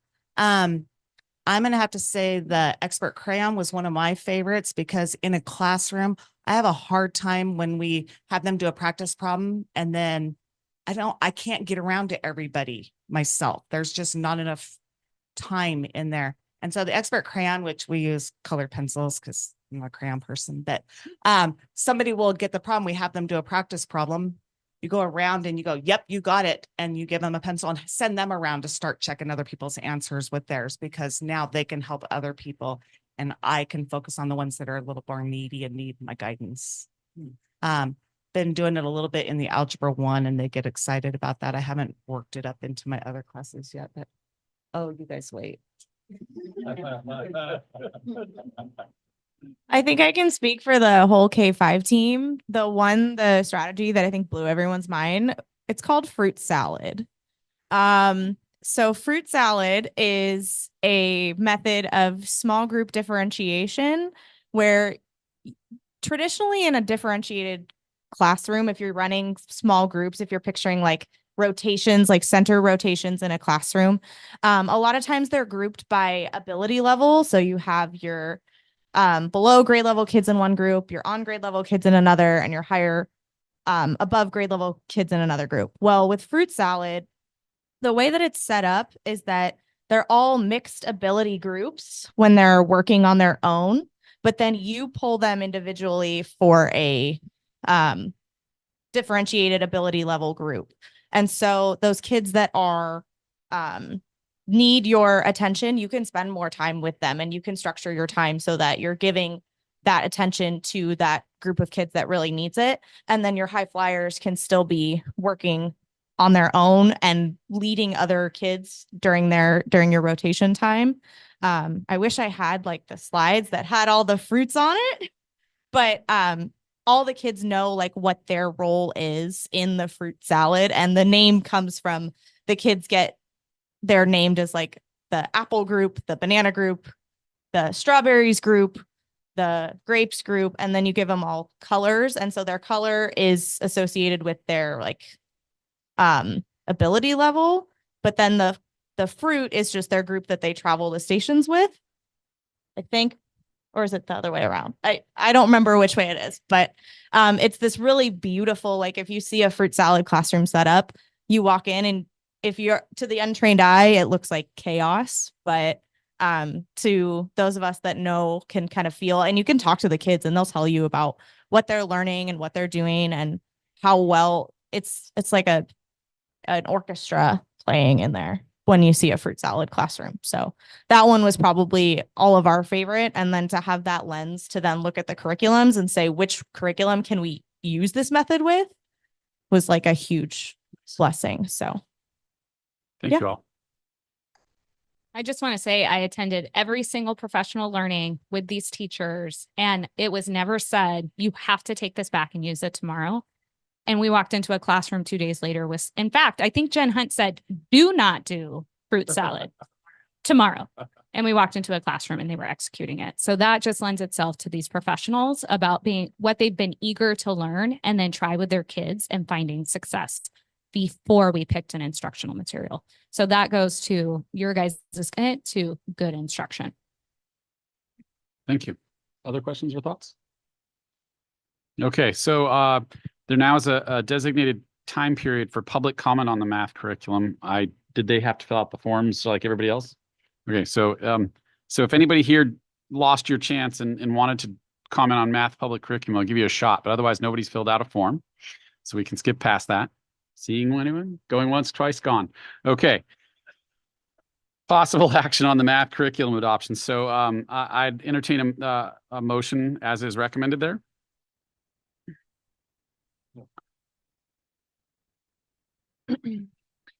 I move that the board accepts the recommendation of the Curriculum Adoption Committee and adopts the new McGraw-Hill Reveal curriculum for grades 6 through 12 as presented to be implemented starting in the 2024-25 school year. Second.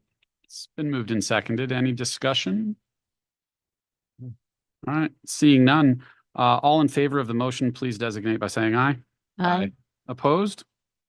All right, motion passes. So thank you very much for your work, and we will adopt your curriculum that you've recommended.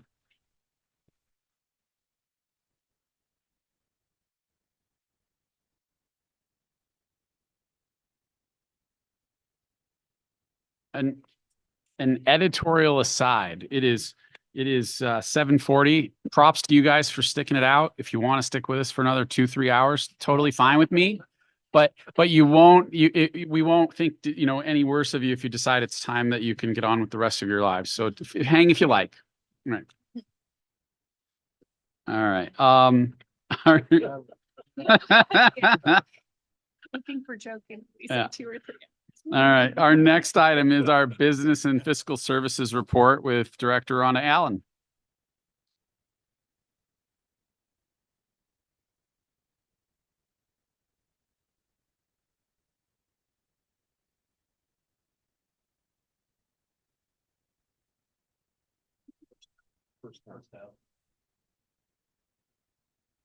Nope.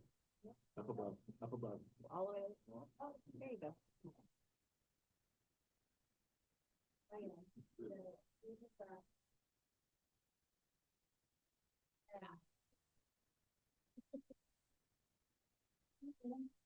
That was a good day when someone was emotional over numbers. Oh, yeah. Favorite day. That was a great presentation. All right, well, you had over 2.5 hours of review tonight. A lot of budget. Oh, yeah, thank you. First thing on speak. Yep. How we are? No, can you hear me? Okay. Like I was saying, you had a lot of me and a lot of numbers the other night. So I'm gonna be brief tonight and just give you a quick summary of where we're sitting at the end of April of this year. And one thing that I do at this point in the year is I estimate revenue and expenditures based on actuals from the prior year up until about April and June. And then I start just plugging in what's actually encumbered, those things that I know that we're going to spend, all the payroll encumbrances. So that's what you're looking at right now, as I'm taking out those actual historical estimates, and I'm just using the encumbrances that everybody's put in the system. So general fund, it's still, we're looking at am I on expenditures? Boy, howdy. All right. We are just going to, there we go. There we go. There's the revenue. So the revenue, the total estimated revenue for the general fund is 32,625,000. I've listed the different categories that revenue is estimated to fall in. Again, the largest one being our state revenue, which is the state school fund. And then when we look at expenditures, the different activities, instruction, support services, community services, and then the transfers at 27 million. So you can see that our revenue is higher than our expenditures, which is a good thing. And all these estimates are through June 30 of 2024. And then we also, so here's just a summary of the general fund at 32 million revenue, 27 million expenditures. And we have right now about a $4.9 million estimated ending fund balance based on those encumbrances that are sitting in the system. All right, I want to give you just a quick look at, I always at this time of the year like to see, okay, what did I budget and where are my actuals falling? So the top line is the revenue estimate. The bottom line is the budget. This is based on the supplemental budget we did because I never would have come that close to beginning fund balance and matching exactly.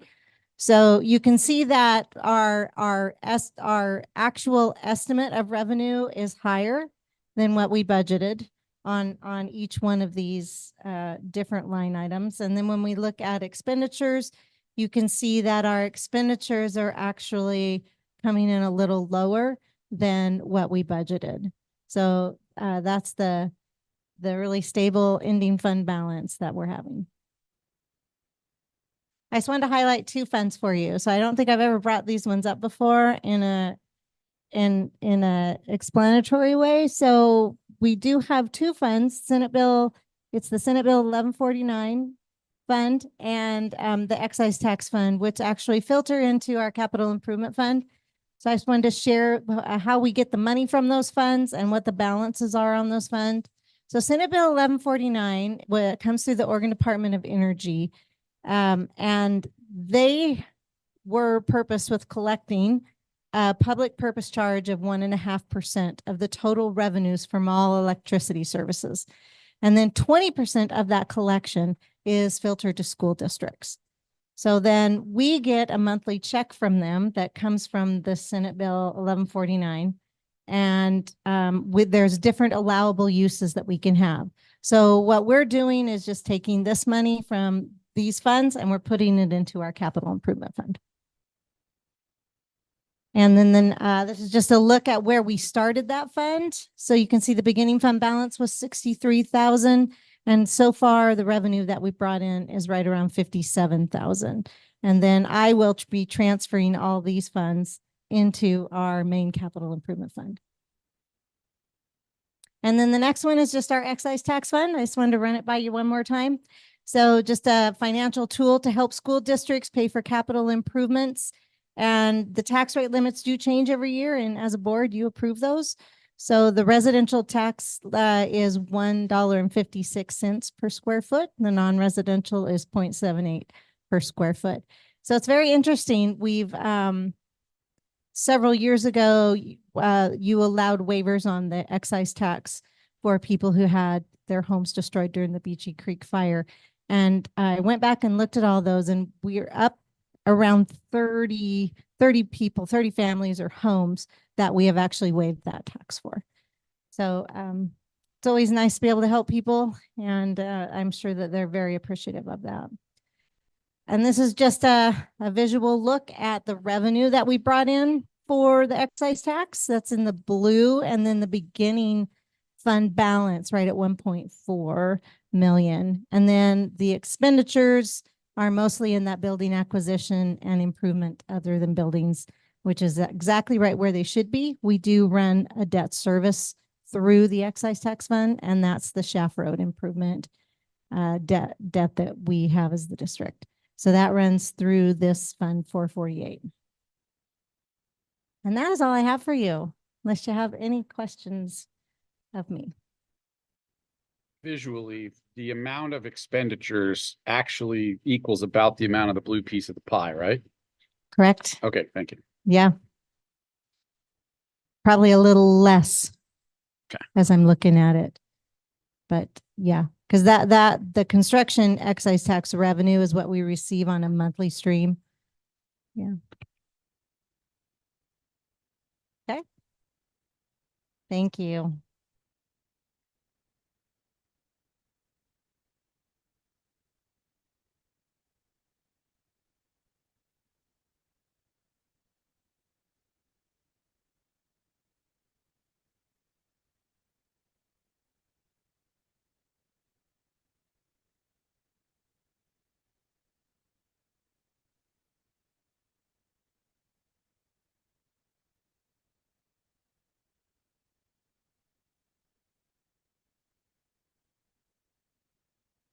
Are we on?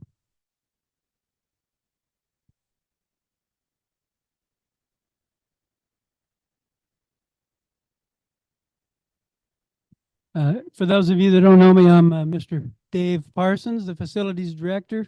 I'm the behind the scenes department of the school district, and I like it that way. So, Mr. Loving had asked me, well, I guess he didn't ask me. I just found out at the last board meeting that I'd be doing a report at this board meeting. Bless his heart. So I'm going to report on some summer projects. We don't have a whole lot of projects going on this summer. Where am I using this down arrow here?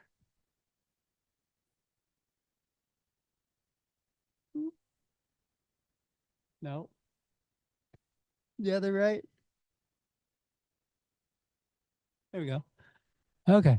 So here's some of the upcoming projects. I'm gonna refinish the sublimity floor this year. all the way down to the wood and then repaint their new logo in the middle.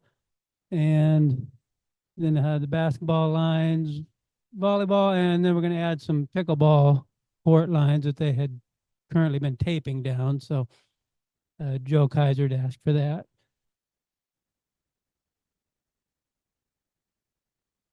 And that's contracted, of course, and it's going to be like 24,000 plus we have to rent a generator because we don't have the power they need for their equipment. And that's just kind of what it looks like now, and it should look a lot nicer when we're done. I'm not sure how many years of finishes on that, but the contractor said it looked like 50 years worth or something. Pretty dark. And then our annual gym floor refinishing, which is done by our crew, except for the main gym here, is contracted through Court Sports to maintain the warranty that we have on it. And I think that warranty will probably expire this year anyway. So it was like a 5-year, and that's probably around 5,000 for that. The field house, intermediate, and the Mary Lynn will be refinished by the district, and the middle school and elementary are on a burnish year. We do 2 years of finish and a 3rd year of burnishing on our gym floors. And I have an estimate of about 9,000 in materials for those 3 gyms.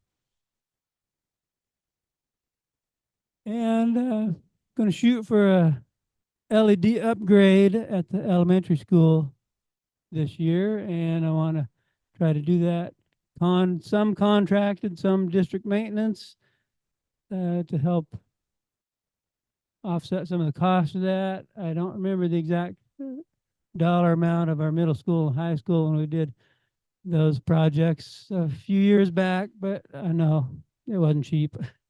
The incentives through Energy Trust and the SB 1149 are really good now, and the materials, as you see here, for the elementary school will come in at approximately $43.17. The contractor that supplies the materials, that's about $80,000 worth of materials. They hold the cost of that, and then when the incentives come in from the Energy Trust of Oregon, they receive the incentives rather than us upfronting the 80,000 and waiting for the incentives to come in. And currently working with an electrician on getting some quotes for what that cost would be. And the Mary Lynn playground, when we did the elementary school playground with the rubber mulch, that was highly well received until we had a little incident with a second load we put on there. But they seem to love the cushiness of it, and so we're planning on doing that with Mary Lynn this year. And that materials might be, I'm hoping that's a little high because I just placed the order for the rubber mulch at 24,000, I think it was, and some change, and then I had to buy the border yet, which will probably be around 5,000. And that contracting, we're changing some of the elements of the excavation, so that might come down too. And then here we are with the SES playground. It's been a real battle with that one, and we ended up getting 20 bags, which, yeah, 20 tons basically of replacement product from the manufacturer with the debacle we had. And that should be shipping soon. And then I have a resin that was supplied from the colorant manufacturer that I did some tests with, and it seems to work pretty well. But it has to be dry when we get it on. So unfortunately, we're waiting now till school is out. It's going to be our best opportunity to put the resin on, mix it in, and then cover the existing product with 20 tons of new that we receive. And that'll just be district labor on that. And that's what it looks like now. Hopefully it'll be a little deeper here in the summer.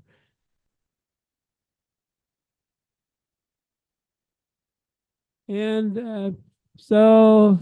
yeah, about since 2018, I think I started.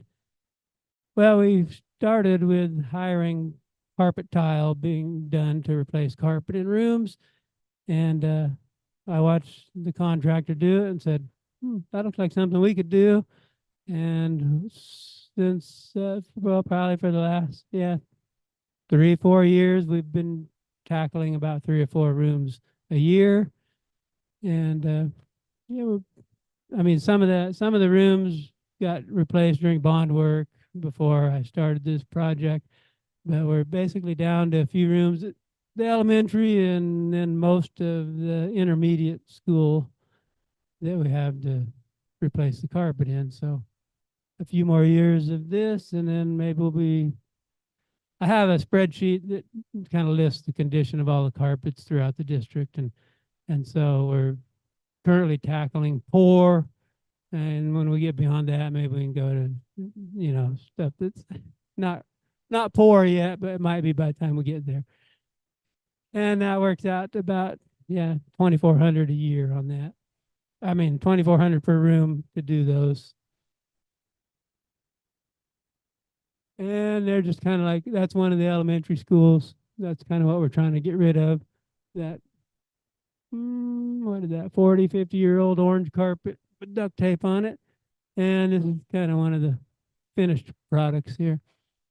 Parsons, with regard to the lifespan of these new materials, how much of the district's carpet, if you were in a nice replacement cycle, how much of the district's carpet would you be replacing every year? How much? Percent wise, what percent of the district's carpet would need to be replaced every year? Well, boy, that's a good question. The percentage of carpet, I think, like I say, when we get done with the elementary and the intermediate, we could technically be done for a while, I think, and probably replace 0% for a while. But that's when I would probably want to, look at what some of our moderate wear carpet, what condition it is at that point, and then see if we want to proceed with replacing those. I do have a principal that would love for us to put the carpet tile over hard surface floors right now to help reduce some of the noise in the room. But I would really at this time, I'd like to continue with replacing old worn out carpet before we start adding carpet to non-carpeted rooms. And we have a small siding project that our district maintenance will probably handle above the custodial storage area at the elementary school. I think we have problems around that intake vent there with leaking, and it's causing some damage to the ceiling in the staff room and the custodial storage area. And as you can see, we got to paint some fascia there too. And I thought I'd throw a bonus in here and cover some projects that we have recently completed. We've partnered with Sublimity in giving their gym a pretty good makeover. And we're currently working on acoustical panels that came out of Sublimity's budget. The ceiling is done. The wall panels are here and just waiting for installation. We've painted the wainscot portion of the paint wasn't adhering real well, and then I thought, well, maybe we'll just put some padding up. So we're gonna put padding up, that, you know, a little safety feature there for the students as well. And well, there's the ceiling, acoustical ceiling tiles. And then that black wainscot will be padding in the near future. I think that end of the month, I think that's scheduled to happen. And then old bleachers and new.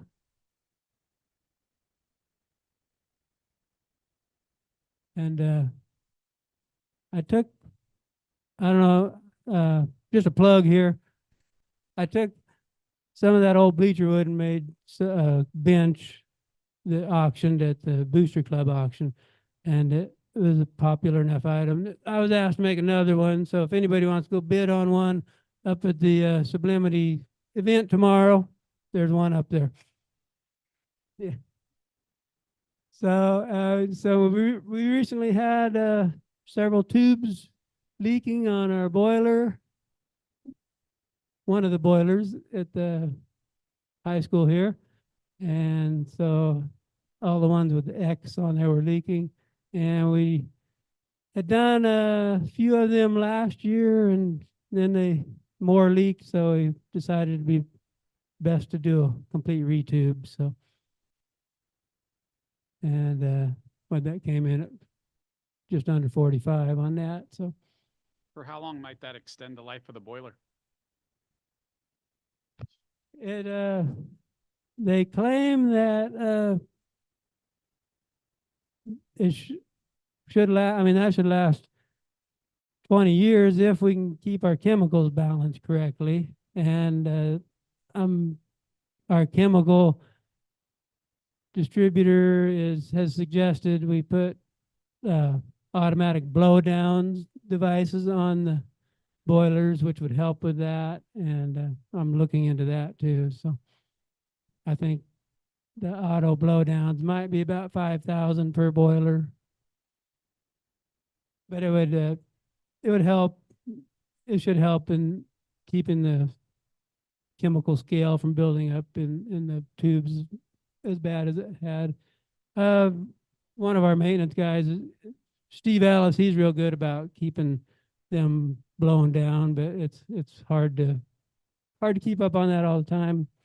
And we have a testing device now that we can test the pH too.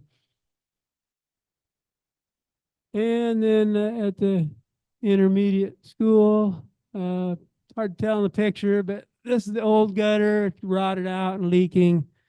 And then that's just new gutters being installed. And then this was done by our district maintenance staff, just the demo of the old freezer at the elementary school. It's 90% demoed out of there. The floor is still there. We got to get it out. And our parking lot lighting at the elementary school came in at 46,626. I don't know if they made money doing that, because our next closest bid was like at $70,000. So, and that's our lighting. And this one, I just kind of excited about this, and it's kind of a minor repair thing, but it's continuous door hinges. I did some over spring break. It just helps on three hinge doors that start sagging and make them hard to operate. And then it just helps keep them from hitting each other in the middle or hitting the door jamb, and they just operate a lot better. This is like on a metal door. You just fasten them to the face.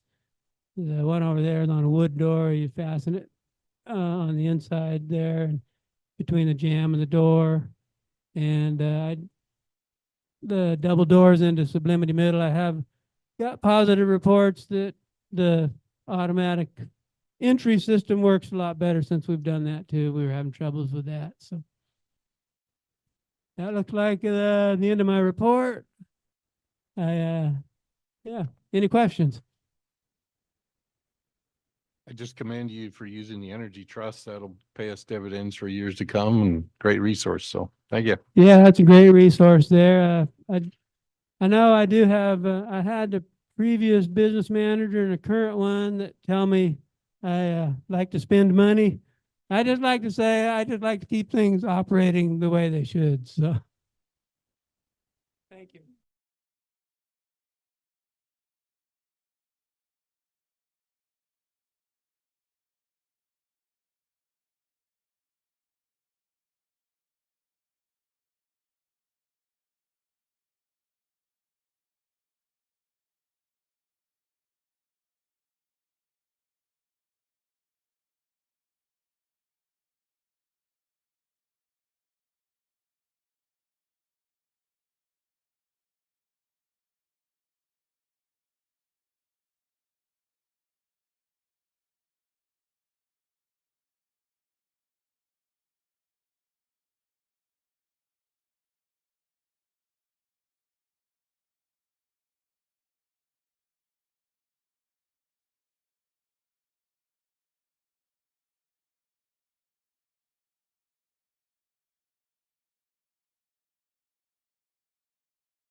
Oh, I was just going to mention, I'm glad you asked that question, Laura, about the gardens at the schools, at the FFA auction and banquet. I know the advisor had said they really wanted to partner, so it may have been, that's the connection, was the high school students and having a long term, because especially they have like the garden and plant sale. So they have like different vegetables, and it could be a great project for them to like partner, with elementary schools where the FFA is getting experience with the gardening and getting in there. So it could be Yeah, an educational. It's really opportunity. like Sublimity's garden looks nice, but it's back where nobody can see it. Yeah, and but they have older students too, so they only have up to third grade over here. So, like Wendy says, they're pulling the plants that we want to keep, 'cause they don't know the difference. So yeah, I'm grateful for the high school students that are going to go over there and help out with that.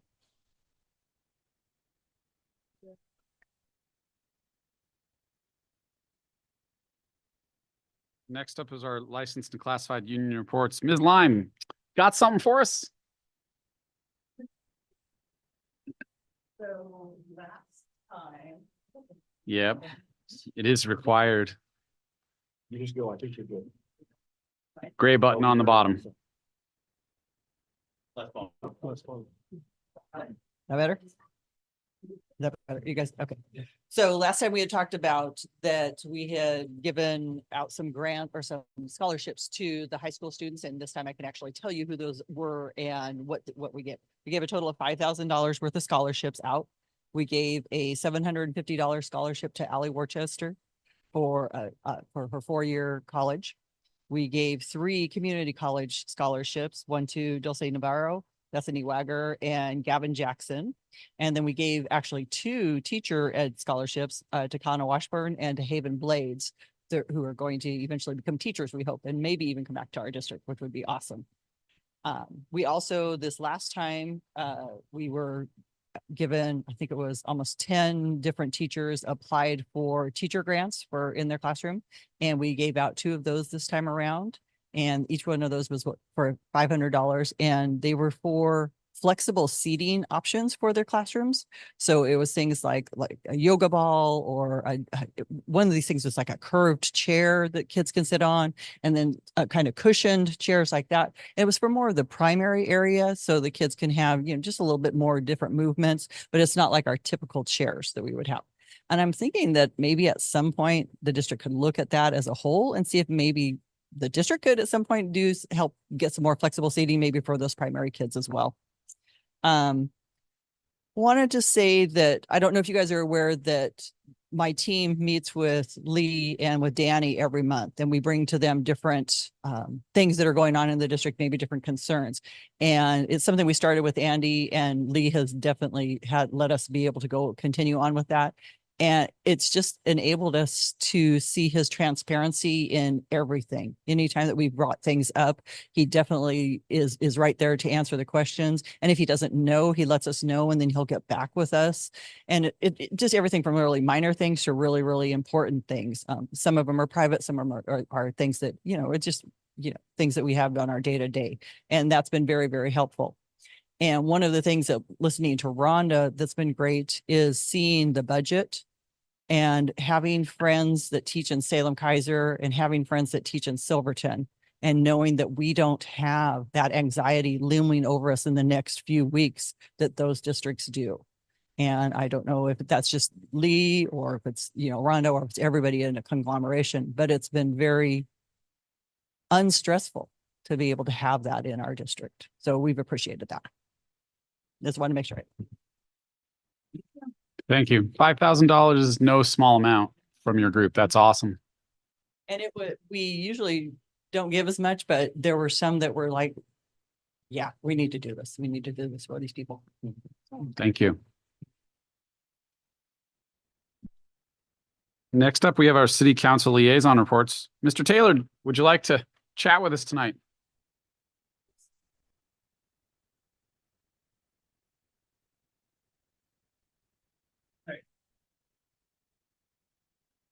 watching people struggle with a microphone all night. I'm going to struggle myself a little here. Oh, there's a green light. All right, thanks for having me. We, our ongoing projects I've mentioned before, the water tower is still going up. It's going well. Development is still moving right along, actually quite fast compared to usual. We got some great news today. We've actually been for over 2 years trying to gain access and ownership to a piece of property in sublimity from a private owner so that we can bump a street through and we can connect. It's going to be an extension of Broadway and it will connect Star and Crest. And what that will do is will help with traffic, but at the same time, all the kids over on Crest and then across the street there in that other neighborhood will be able to have sidewalks and be able to cut through between Crest over on the new Broadway and then be able to get to school that way, rather just less time and them walking on the shoulder, I guess you could say, for the kids that walk to school. So we're excited about that. And we're currently in talks with Marion County about a new crosswalk. Initially, when the Hassler Farms subdivision went in, it was a lot of retired people and then people with really young families. So we didn't have many school-age kids over there, but that's changed. And so we're seeing a lot of foot traffic, a lot of kids walking to school. So we're talking to the county. We don't expect it to be one that's going to be staffed, before and after school.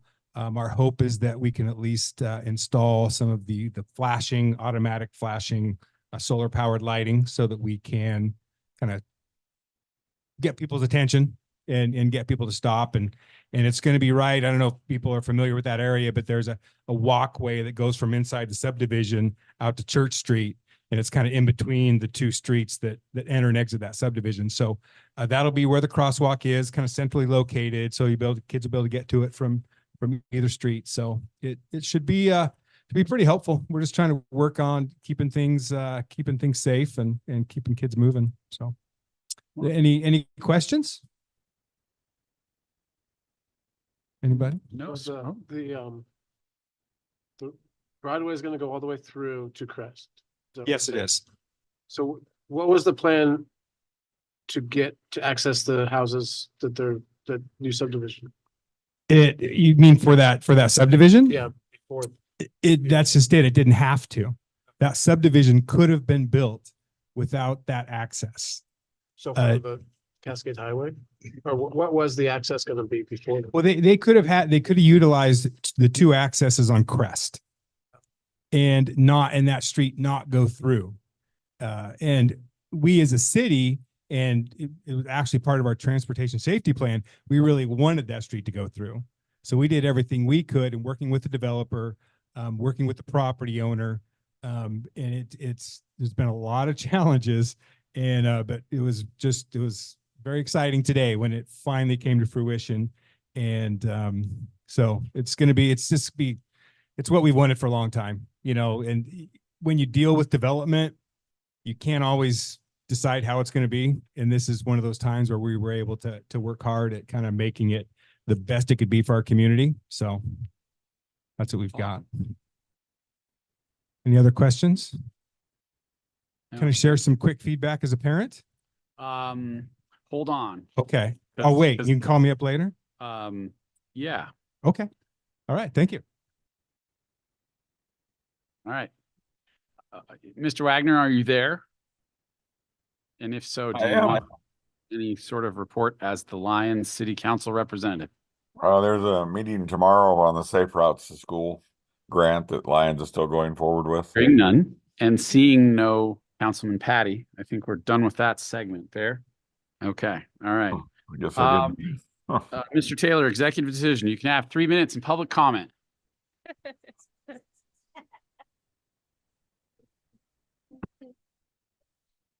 Thank you very much. I'll try to hurry. Honestly, I was saddened by the news that Canvas was going away. I understand it's liked by some, not by others. What I can tell you is when people ask me about the pandemic and the effect it had on my family and my kids, and myself, it always ends up, I say, but I got Canvas. Because what that did for me was that gave me a glimpse into what's happening in my children's classrooms. And, you know, like when I picked up my boys today, it was, hey, how was school? It is every day. And I got my one word answer. It's either going to be good or it's going to be fine. And I think they kind of go back and forth just to spice it up a bit. But what, you know, what they may not know is I was able to look at 5 of their assignments today. And that gives me an opportunity to see what's happening. And for me, especially right now in health class, Jake is studying the effects of alcohol. They're talking about teenage drinking, and they're talking about kind of the effect it has on families and fetal alcohol syndrome. So what that does is that opens a door for me as a parent, because I know they're having that conversation, and it gives me an opportunity to kind of expand on that conversation, because, you know, my kids may have questions, but they, you know, they're kind of too cool to ask. They don't want the other kids to think they're stupid, or, you know, they, for whatever reason, they may not feel comfortable asking questions in class. So I'm able to give them that opportunity and say, hey, you know, let's talk about this. You know, what do you think? Maybe share some of my experiences with them. And, you know, and the same thing goes for social studies class. And it also in history. It just, it gives me a glimpse into what's happening in that classroom. And, you know, my kids, they're pretty good. I don't say it enough, but they're pretty good at these PowerPoint presentations they build.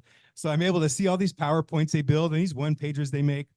And just, you know, I don't want to embarrass Jake, but just last month there was an assignment, who's your hero and why? And it was me. And I was able to see that and read that, and then talk to him about that later, you know, and thank him for the kind words.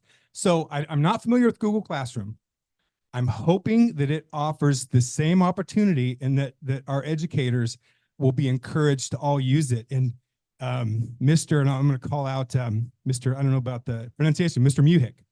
He always puts in such like encouraging comments on their assignments. When they turn an assignment in, he's like, great job and glad to see it. And I like being able to see that. And maybe not every parent does, but for me, it's really helpful. So hopefully I didn't go over my 3 minutes. You haven't. All right. Well, thank you very much to give me the opportunity. Thank you. All right.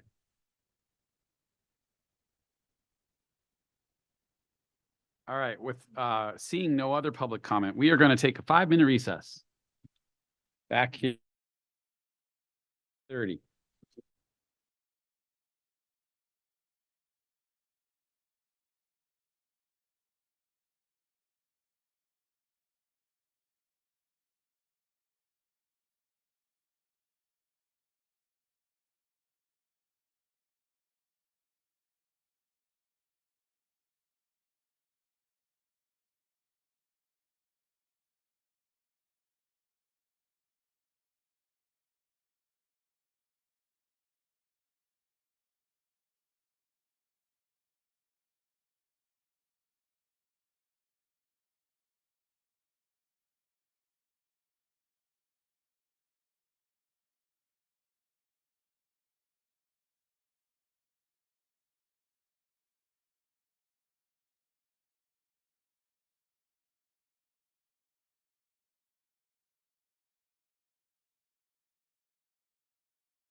So we'll reconvene. It's now 8:30. And our next item is our consent agenda. Items routine in nature placed on the consent agenda with no anticipated debate. Any item placed can be removed at the request of any board member. And so the items as presently presented on the consent agenda are the approval of new hires and the approval of the meeting minutes. Does anyone desire to have any item removed from consent agenda? Seeing none, then I'd like to entertain a motion to approve the consent agenda.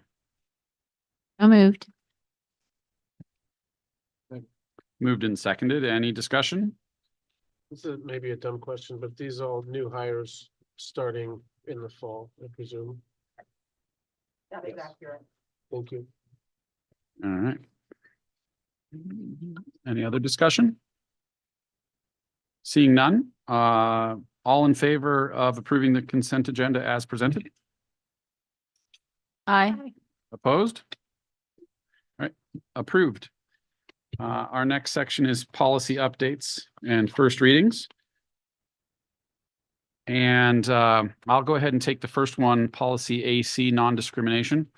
Again, these are first readings tonight, so we have the opportunity for discussion, but we won't be voting to approve any of them. We've seen AC before. It's back to us today because of suggestions made to be in compliance with ORS. And the only addition to the policy is which is in gray, which is stating that we would direct the superintendent to designate the civil rights coordinator and to propagate that to staff. Any thoughts or questions on that? It seems very straightforward to me. Who is our civil rights coordinator? If you designate me to designate that, I will be designating the director, Danny Black. That's what I thought. I'm okay with that. Okay. Yeah. Yeah, she'll throw a Dorito. Okay.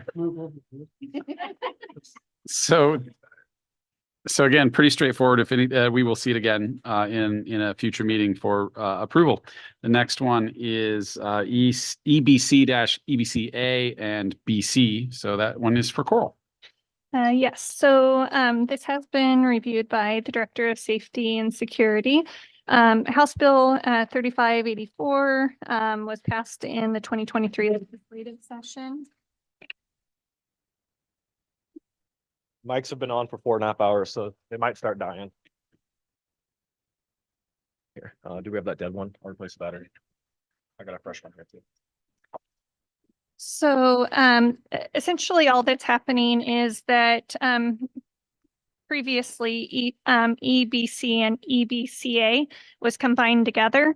And what they're recommending is that we delete the policy that has them both together and break them up into two separate policies. So the EBC is the emergency plan and first aid. And so just the details of that.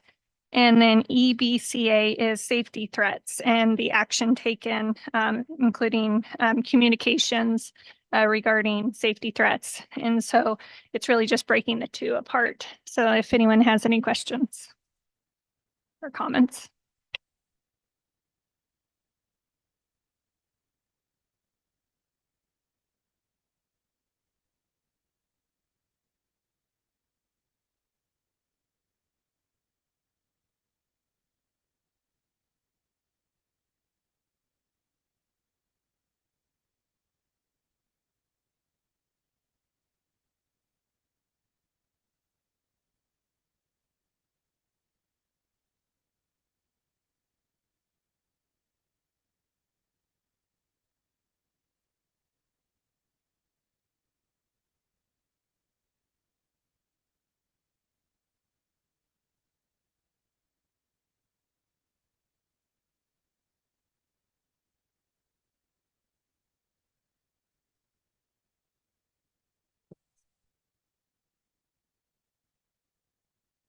Yeah, so primarily, just punctuation, nomenclature, few changing of names, and that was about it. So nothing that I saw any objection to.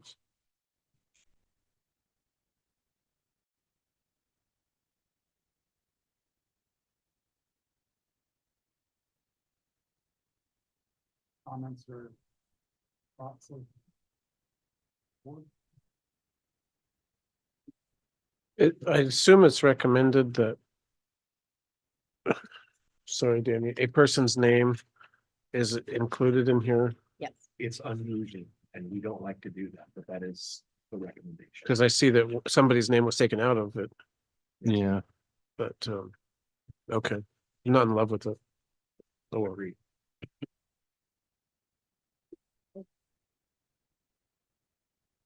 And Title IX is going through a lot of changes right now, so we'll probably see this again, but. Yeah.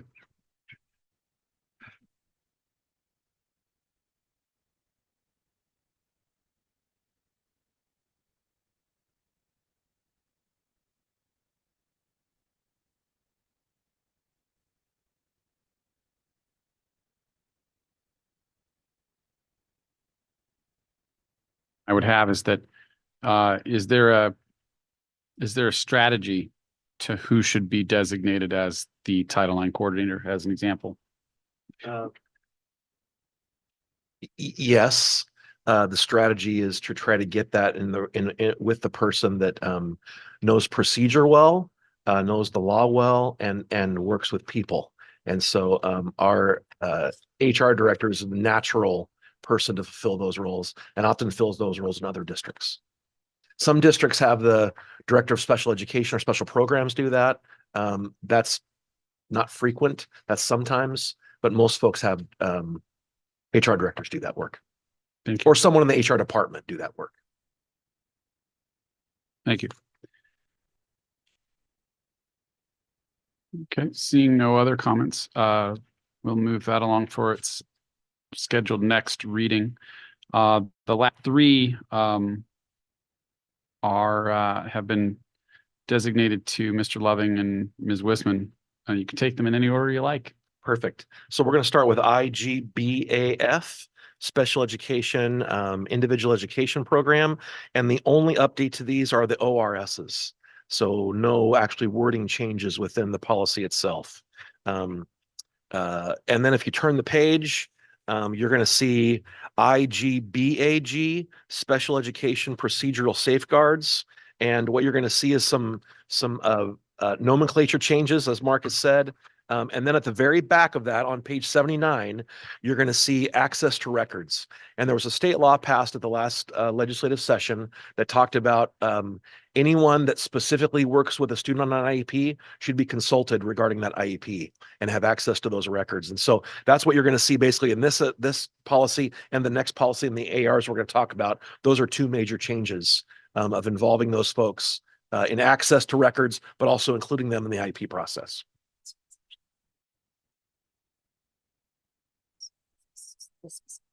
Oh, sorry, and the parent. My bad on this one, the parent. So they can examine records anytime they want to. We've allowed that previously. It hasn't been in board policy. It's not going to be in board policy as a result of the ORS. The ORS, thank you. Questions on either of those two? Can you refresh on because it says developed in an IEP shall be Which one are you developed on? IGBAF, the first one. Okay. But it spills into all of them. But how do we decide? Refresh on how we get at the disability, because there are all kinds of disabilities. Mm-hmm. And I know some of them are not necessarily easily discernible, but they might get in the way of educational outcomes. And so how does it fit that we are proactive there in making sure we're not leaving anybody behind? And we are, how broad do we go for disability? So that is a very short question to a very long answer. Right. We can talk about all the procedures in which we implement to go through the IEP process, the child find process. Some of that work is done for us now before kids even get into school. We've got a bunch of kindergartners coming into us with IEPs. And I can get you some more written information on that specifically, Laura. But there's a lot to that. And I hesitate to answer that right now and not have the full breadth of the information for you. That's fair enough. I'm just hearing so much about disabilities and all the different flavors of them, and then hearing about, how some parents are uncomfortable being proactive about help, and, all that. It'd be Sure. really nice to know how we're being as proactive as possible and as proactive. So in the child, just a quick answer. So in when students enter our education system, whether it's at kindergarten or other grade levels, based upon them reporting late or reporting as families from homeschool, right? Our teachers are very, very aware of students when they start to struggle with something, right? Whether it be reading or math or some emotional concerns or other disabilities, right? And so our teachers really try to do a good job of saying, these tier 1 supports that I'm providing for all students are not working. I'm going to go to a tier 2 support and then a tier 3 support. And then if those aren't, as we go through that process, we start to identify, we need to do some testing with this student. I have some concerns here. So the teachers do that through the trial find process. And then any parent can say, I would like my student tested. And we go through the process of testing. And it's a pretty rigorous, wide breadth of testing that we do. And what happens sometimes is we notice some things, or a parent notices some things. It doesn't qualify for specialized instruction, but definitely qualifies for some accommodations. And so we refer them to a practitioner that then potentially says, we're going to diagnose with something that does not necessarily need specialized instruction, but needs accommodations. And those folks qualify for the 504 program. And so there's some accommodations there that are made that doesn't need to be on an IP or be tracked in the system necessarily. We track them a different way and then address those needs differently. Yeah. Does that help? Yeah. Okay. Thank you. And I can get you more information. I appreciate it. And when I say I probably mean Jerry and Melissa. So yes. Okay. Other questions on IGBAF? Okay. And then questions on well, I flipped them and I didn't go. IGBAG. Okay. So then we'll go to JBAA, section 504, which I just kind of talked about a little bit. And you can see some nomenclature changes there. Pretty simple, straightforward, changing the name of the ADA and adding a little bit different language around 504. Instead of students with disabilities are identified who qualify for section 504. Questions on that? Okay, then we will turn to, oh, I'm sorry, that's AR, so I'll back off on that. That concludes first reading. So our next item is administrative regulation updates. Mr. Loving, you have a couple. Excellent. So IGBAFAR, related to the policy that we talked about a minute ago, there's some, if you go down in the middle of section 1, this is what I was referring to earlier, is that anyone that works with a student gets to be able to take a look at their paperwork. And that is included in the IEP process, has that paperwork accessible to them. And then if you turn over on page 83, participation by other employees, this is the area that those folks that work directly with a student on an IEP are included in the process and be able to give feedback on the IEP to the IEP team. And I believe there was one more change. Oh yeah. And on the very back side of this policy, it's a pretty long policy, page 88, we needed to define and talk about the abbreviated school day as part of, I think it's Senate Bill 819. That sounds right. And so that language is here. We are adhering to the language already, and the state needs us to put that into board policy as reflective of that new RS on the bottom of page 88.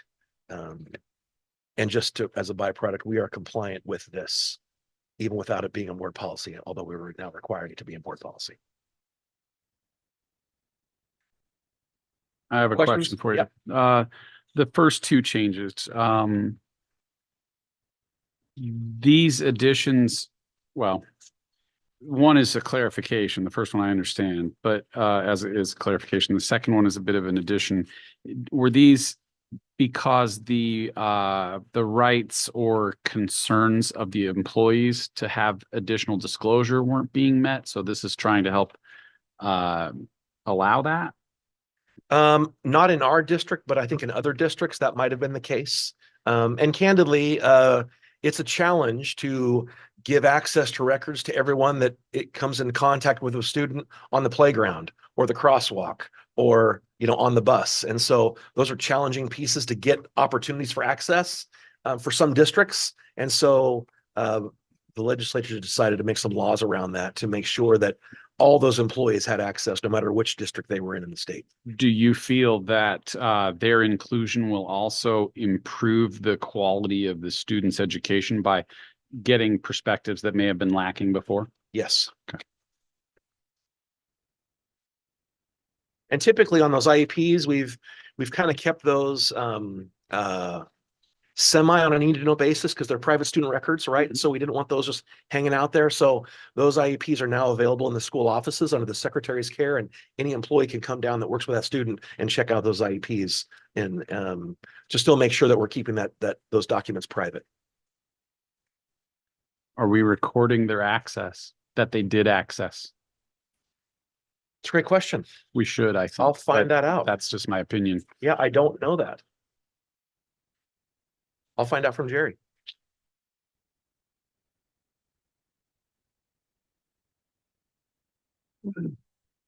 On page 87 and 88, the acronym APE, a free and appropriate public education. Yep. Is that a common? Why did we? I don't understand why we just struck through. It's a very common. Okay. Well, it's defined on the page before. On So I think it's 6. fairly common then after the point in which you define it, then you can just use the. Oh, I didn't Right. see it there. Where's that at? On Oh, okay. 6. I got you. All right. Great. But I agree with you. This is a 9-page policy. Right. So, I mean, there's nothing that says that we have to take it out. We could leave it in in every situation. Oh, I don't mind. If it's common, yeah, that's fine. I just never heard it and it seemed People in the world living with special needs students are familiar with the term. great. They're very aware. Okay. Can I ask another question?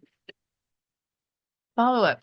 I couldn't let go of the thought. I'm not implying that anybody's doing anything inappropriate when I ask this question, but when we give that limited access, you said you didn't know if we're keeping track.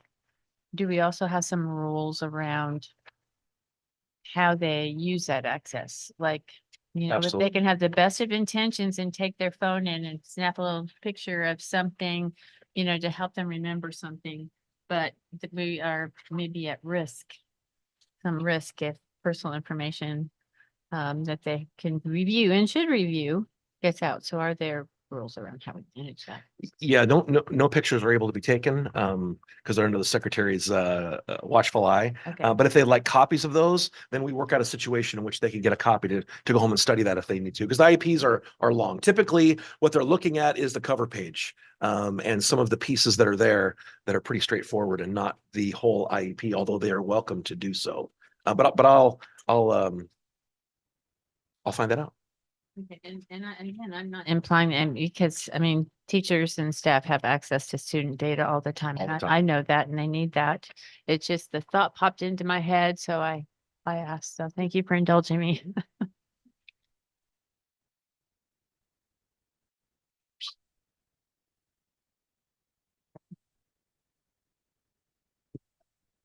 Any other questions with that AR? Okay, and so then we'll go to JBAA AR.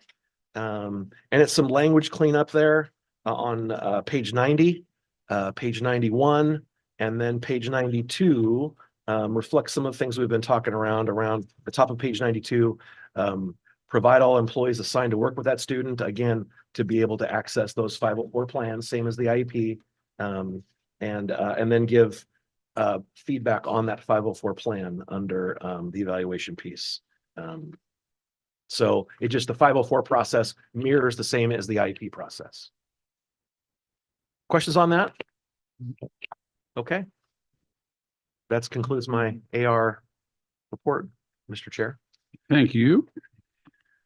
All right, next up, we have the WESD Local Service Plan presentation from Superintendent Loving.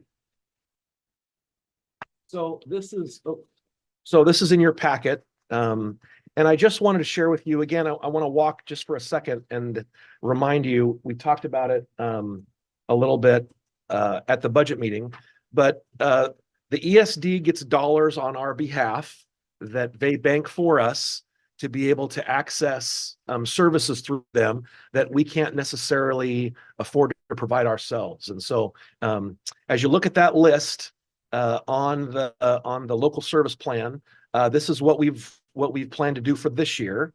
And if you go to page, let me get it up here. If you go to page, sorry, I gotta make this bigger so I can see these old eyes. No, I'm right here. If you go to page, well, it's the spreadsheet. Mm-hmm. After page 96. After page 96, thank you. What you're going to see is, Peter's going crazy.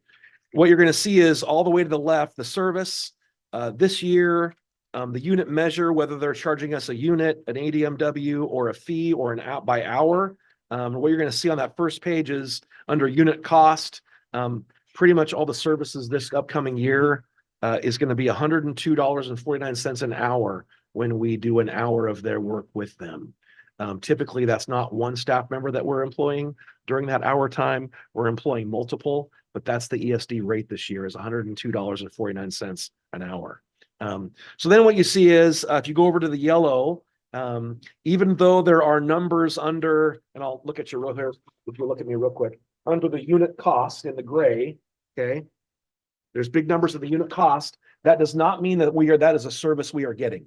And so in the yellow, that's the area that's going to demonstrate to you what services we are actually contracting. The yellow and then the one to the right of the yellow. So let's go down the list here. And most of our services that we contact through the ESD are special ed related. They're to support special services. There are a few administrative pieces that we have with them that we pay for. One of those is our access to Christine Nesbitt through law services. And I wish these were numbered, but if you go down the third line on the first page there, one of three, you're going to see admin legal services. So we pay of our in-store credit with WESD, $27,124 a year to access legal services for the year. That's not a retainer. That is all services during the year. We split those costs with the other districts. And I will tell you right now that we have absolutely used all of that and more this last year. So that's a phenomenal deal for the district. If you go down to line 5 on that same page, you'll see that's where the tier 3 premium on-site support, that COM stands for communications. That's the access we have to Emily 2 days a week and the rest of her team the other 3 days a week if we ever need them. And so that's that $50,000 expenditure that we have that I purposely asked them not to raise that this year. And they did not raise that, even though they've raised every other price, which is super kind of them. There are other districts now coming on board to the kind of support we're getting because they've heard and experienced and seen what they've done for us. So which has been pretty awesome. Anyway, so let's see here. And then the first two, there's a courier service that we do between districts and through the ESD that we get charged for. That's an annual payment of $3,160. And then we get our frontline absence management and HR management system through them. And that's the $4,523 expense. That is actually the use of that program for us. So it's $1.82 an employee for us, basically.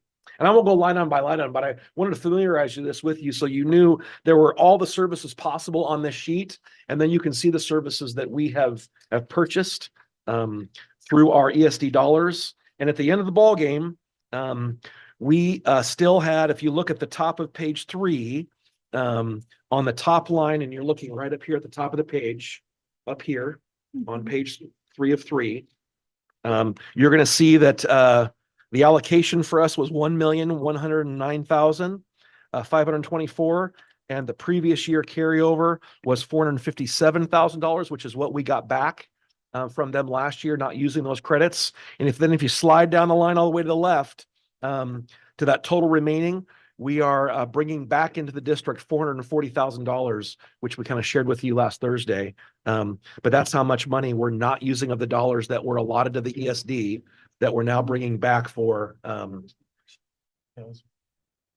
that we're now bringing back into the district to use for budget purposes for the district. So as you looked at those expenditures that we purchase, what questions did you have around any of those? On page 2 of 3, second from the bottom, what is control tower? Control tower, that is that's an opportunity for our students and teachers to do internships through the ESD. And so we purchased the service of being able to do that. So they're doing some internships through some of our CT classes, but also through the Willamette Career Academy. And so we pay for those services.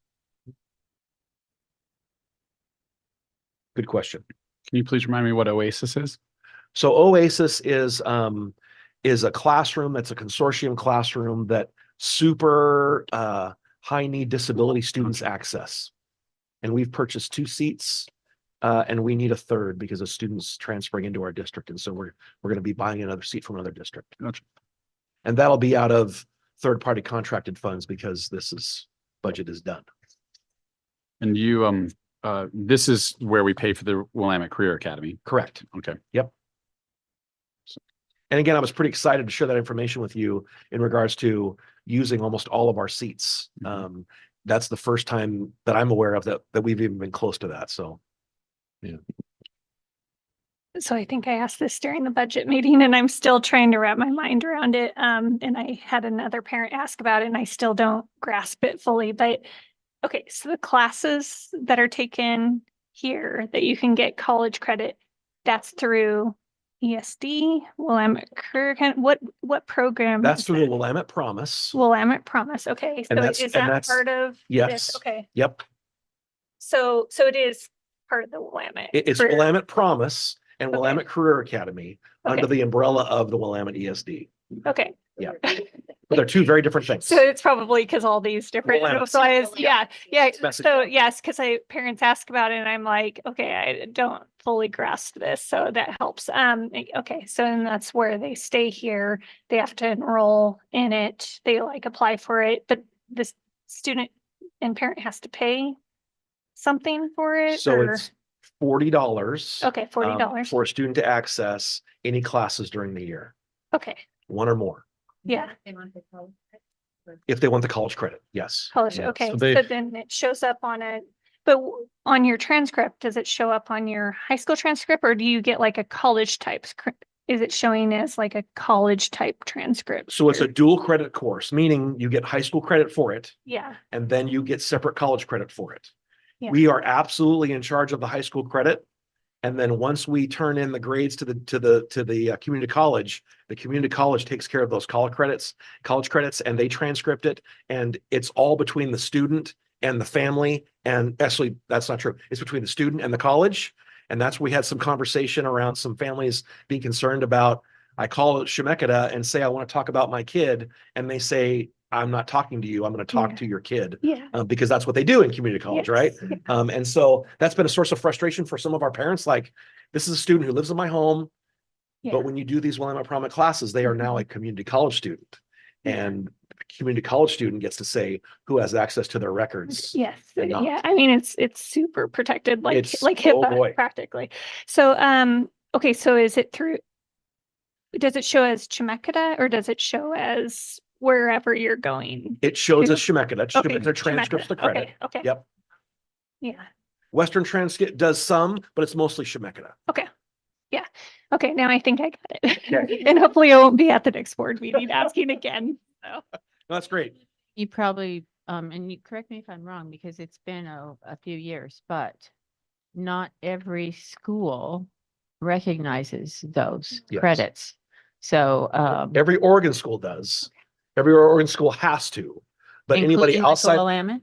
yes, but anybody, no, well, not all the public schools, pardon me. Thank you Okay. for letting me clarify. Right, All the public schools have to accept it. Private schools do not. Good point. And anyone outside the state does not have to. Most of them do, many colleges do, but they do not have to. There's a wide, lots of wrinkles and not, the Yeah. cogs don't Yeah. fit across higher ed. So if a kid gets credit at Western, at the four-year university, then colleges usually do. Chemeketa with a community college, it's somewhat of a crapshoot with other schools. So to clarify, the school paid $11,160.30 this year Yes. to participate in this program, Yes. so that each family, or rather each student and their family, might spend as little as $40 total in order to achieve maybe 9 or more college credits, Well said. rather than the $180 per credit they would have paid if they had gone to the community college. Is that fair? That is correct. Okay. No, It's 40 overall. I think it's 40 overall now. That's why we pay. I'll check on that, but I'll, 30 per. right, but I believe it's 40 overall now, but I'll check on that. Well, and I think Oh, it's phenomenal. the reason that I keep wanting to really grasp it is so many parents, they feel like we're just sending their kid off to outside. They want to keep them here and close to home and in, the safe place of our schools. And they feel like we're just sending them off. And so I think this is what really is, if you want your kid to be here, if you want them to be in leadership as a junior, senior, you can keep them here. And there is this option. We're not forcing your kid out to go do anything else. So I think that this is really something I'm trying to share with other parents because it's a big deal to them. So I think it's an awesome option. Yeah. Yeah. It's awesome. And I'll double check on that to confirm. Yeah. But I think that's what my And still super cheap. and is completely separate from the early college program that sends them to Chemeketa. Yes. Okay. And that's what I was. Right. So that's, yeah. Is the 11,160, is that a number that is based on how many kids participate? No, it's based on the total enrollment at the high school. So you'll pay that number regardless of how many credits are earned. Well, as our enrollment changes, that number will change. Right. But yes. Yeah. Okay. Yeah. That's how we buy in, so to speak. Cool. No, go for it. I'm changing the subject, so. Okay. I guess I'm wondering, because I'm thinking of some of the things that we've been hearing about other languages and translation of policy and things like that. And I see there's things like Braille on here, but is this a full list? Do they offer some kind of translation services? Because I don't think Susie can do everything she's doing plus translate a bunch of policy into Spanish or forms and things like that. So do we have a means with the ESD to do that, or do we have to do something else?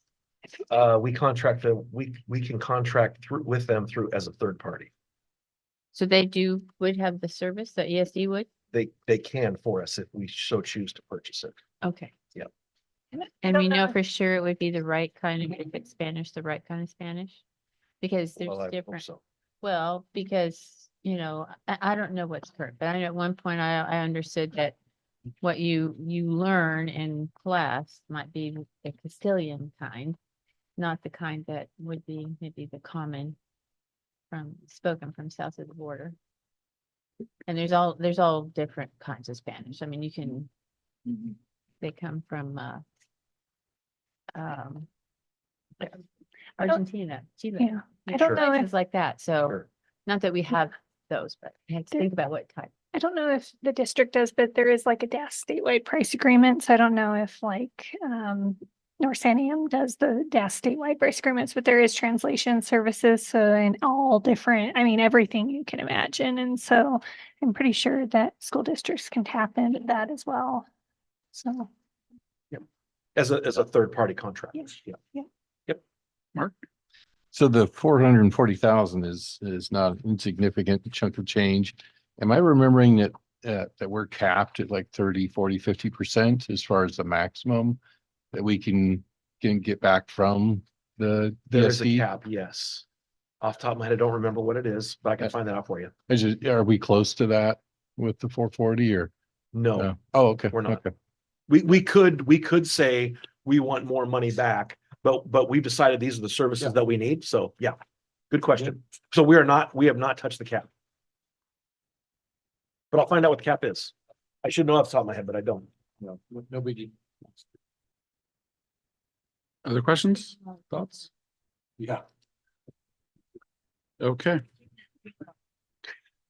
All right, our next is the strategic planning update, Laura. Well, I think you have the update in here. I don't have a lot to add, except that I guess. For one, that we just going through all the inputs or something and trying to put some order to them, some categories. So we can kind of frame things up for you. But the challenge will be and we have hundreds of inputs. And so the challenge is, how do we take all these weeks and hours of everything that Alicia and I have heard and help you hear it too, without having to have been there, without having to. So, so what we're doing is trying to work them into these categories and themes. So you can look at those and you can take those at face value, but we'll give you all the comments. So if you choose, you can read everything. And then we'll be totally open to if you want to flip side. Thank you. Sorry. That was Mike Wagner. Thank you, Mike. Actually, record. I'm not just here on my phone playing. Yeah, constantly talking to Mike, talking to Wendy. Anyway, you can, I mean, it'll be just totally open conversation. We can start with, do you agree with how we interpreted these comments? And, so we'll get that right. And then those will be the building blocks to go forward. So we'll do our best to give you a head start, but to do it with transparency. So, but you'll only have to come through the details as much as you want, or you can trust us as much as you want, or a little bit of both. So that's a little preview of how it's all, how we envision it working. Any questions? Okay. It's been great talking to everybody. Yeah, that's cool. So at present, we're planning to meet June 10th and June 24th. Does the timing of session 3 depend on the progress made in the first 2 sessions? Well, remember by myself this time. So there is a deliberate point to every 2 weeks. More frequent would be better, but we were trying to balance. And the reason we don't want to have too much space, so it's not necessarily the progress, Aaron, it's losing the ground from the conversation you had before. You don't want to, have too much time go by and you have to, rediscuss it. It kind of adds time overall. And a week apart would be great, but 2 weeks seem more doable and reasonable. So that's how we landed there. Okay. So if we can't get the 2 weeks again after, just know that we might have a little bit of replowing to refresh when we go back to work after those first 2. Okay, so 1 week after June 24th is July 1st, and 2 weeks is July 8th. And so does either of those sound more likely or not likely for this group? It's July 1st around a holiday? Well, it's a Monday, July 1st. The 4th is Thursday. So I'm not sure what people are planning. Probably Friday off. That's the usual. So Monday might be doable. Then maybe not so, unless they're taking the week off. So are we talking about the 8th? Is that what we're saying? I'm asking First. whether July 1st or July 8th might be the most likely or better choice for us as a whole. Gotcha. 8th is better for me. Yeah, probably 8, because it's holiday week. Well, of course. I couldn't be there July 1st. Yeah. Yeah. I'm not here July 1st either. So the 8th sounds better in general at present. Yeah. How about you, Mark? That looks good. Okay. So then we should tentatively be decide sure. July 8th for session 3 then. Okay. So, Thank you. Mr. Chair, also, at some point, the board is gonna need to decide if we're gonna have a July 18th board meeting or July 18th work session, or nothing on July 18th. So that's our day, is July 18th. Okay. And so just to put that in the thinking process. As a potential, if we don't get done, like, is that what you mean? Or just to, if we don't use it for a board meeting, it's a, I'm just saying we need to make a decision about the 18th, whether it's something or nothing. It's been I don't know that it's been my experience, but maybe it's been my experience that with some frequency, we don't even have a meeting in July, Correct. right? We did last year because you had a new superintendent. Yeah. Some work stuff, some work session stuff, right? We needed that. I needed Yeah. that, so I really appreciate that, but I kind of like the idea of skipping July because we're already doing so much, budget committee and the strategic planning and graduation. Sometimes it's nice to officially end one school year before like revamping up to the next year. That way it doesn't feel all blurred into one thing, especially if we end up doing July 8th. We'll already be meeting that month anyway. So then, Summerfest too. which is, I don't know when, but so, it's till 27th. okay. So then maybe there's a directive to say, let's try to make sure that if there were any potential business to be done in July, that we could move to June or August, that we work toward that with the idea of not having a July meeting.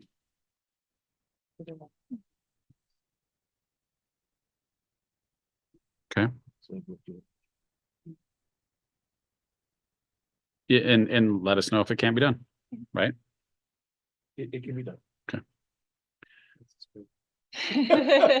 Get her done. Okay. But it's daylight longer then. Yeah. Okay, all right, fair enough.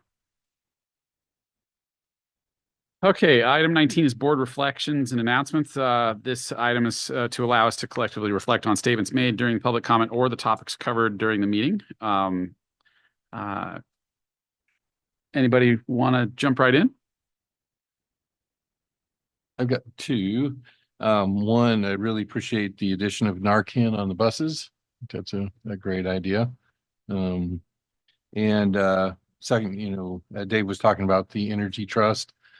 Love us to see us leveraging that. I was working on a solar deal, but I was looking up Pacific Power increased or will increase through 2025. From 2021 through to 2025, up 47%. Now that's still less than, gas and oil, but that's huge. So yeah, all these, they have programs for pipe insulation and all sorts of efficiency upgrades, windows, solar, all that. And I think that will reap rewards for us down the line, but with the current budget situation, we're gonna have to be strategic, but wherever we can take advantage of that. So, Lee, Tanya, and I went to the FFA auction and banquet, and it was like a really nice evening. I think there's probably about 100 people or so there. And yeah, Lee won the heads or tail game, and I was the first loser in second place. So, it was a fun night. Wooden Nickel catered it, so it was incredibly good food, and then just they had the dessert dash, and so That was cool. And then also the FFA did the plant sale. And so I got all the petunias for my hanging baskets. And so yeah, it's kind of cool to see what they're doing with that program, and just seems pretty organized and they're doing a good job. So Wonderful.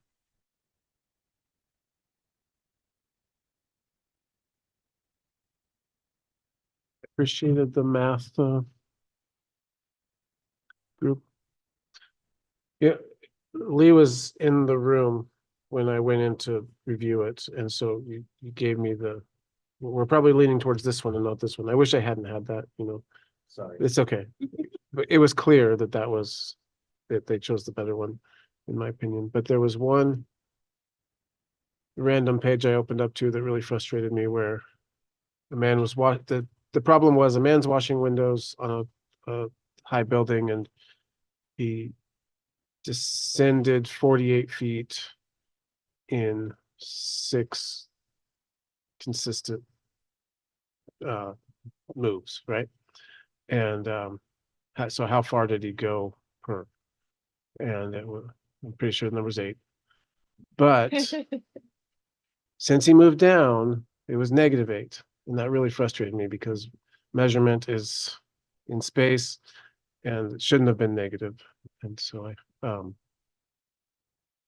anyway, he still needed 48 feet of rope in the positive. So anyway, that's my review of the map. It's a good point.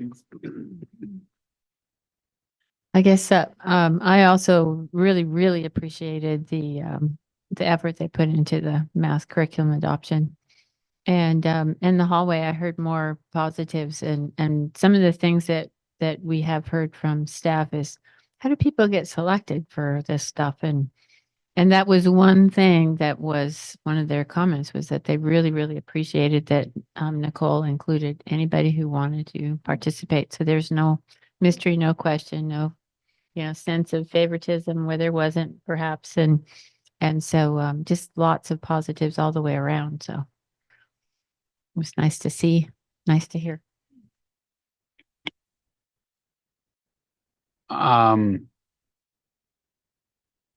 It was really neat, so close to the end of the year, to see so many people enthusiastic about being teachers and being students and being valued, instead of being excited that summer is coming. I was excited. I was thrilled to see how excited people were about learning new things about how to do their profession so late in their profession, so when they're already seasoned. And also very excited to hear secondarily that that Algebra 2 is no longer going to be the barrier that it to graduation and success in life that it has been. And I consider myself to be a math person. I loved math. But so many people didn't, and were, hindered in their possibility of appreciating math if it had only been relevant to their life. And so that was pretty cool news to hear. And I don't think that reduces the amount of rigor that people can be required to demonstrate before they graduate. There are other ways to do that. So that was exciting to hear. And I know we've been here a long time, but these extra presentations that we saw today, they increase the buoyancy. They're good. Earlier on, when we were reflecting only as pairs, the one reflection that I'd bring forward from that would be that I think that we've grown even more this year in being in alignment and feeling like we're safe to work together toward a common goal, and it looks like they're doing the same. So that's my reflection on the evening. Quick little. Sure. Excuse me. I just really wanted to add that I appreciate how we have worked, and Lee has worked, and collectively the broader folks have worked to make this a place where Jen Stutzman felt like in a public meeting, she could say what she said tonight. That just the fact that she felt she could say that here is really, really special. And I want to give us all kudos that we've created an environment where folks can do that. And I was chuckling, but I was chuckling with her because I have the same sentiment. I've also come to appreciate it as she has, but yes, I could understand exactly where she was at. I was talking about when she was about student evaluation. Oh, I'm sorry, Rebecca. I'm sorry. I was. to clarify because that was kind of a big reveal. It was. No, good point. Yeah, yeah. Likewise, I think, sorry, I'm taking an extra minute. We've heard again and again, thank you for investing in making us better, not just tonight, but in other situations too. And I think that it's real easy to pay lip service to that, to say that, yes, continuous education, continuous improvement is important. And we say, that's super important. That's what you got to do, be a lifelong learner, but then not put your money where your mouth is and actually give them the opportunity to do it and facilitate them doing it. Because oftentimes budgets are tight or timelines are tight or all these things, but doing that, showing up with what we said and supporting others and making it so Nicole Duncan can do that through you, through others. But that's super important from a credibility standpoint. And I think that it's another reason why the licensed union representative said we are sleeping easy in the district that we're living in. So, having said that, anybody volunteer to be the board greeter next month? All right. I was gonna say. Fingers crossed that you'll have to cancel. Say Mike Yeah. and then mute. Okay. Hey, Mike, did you have any reflection? I skipped you.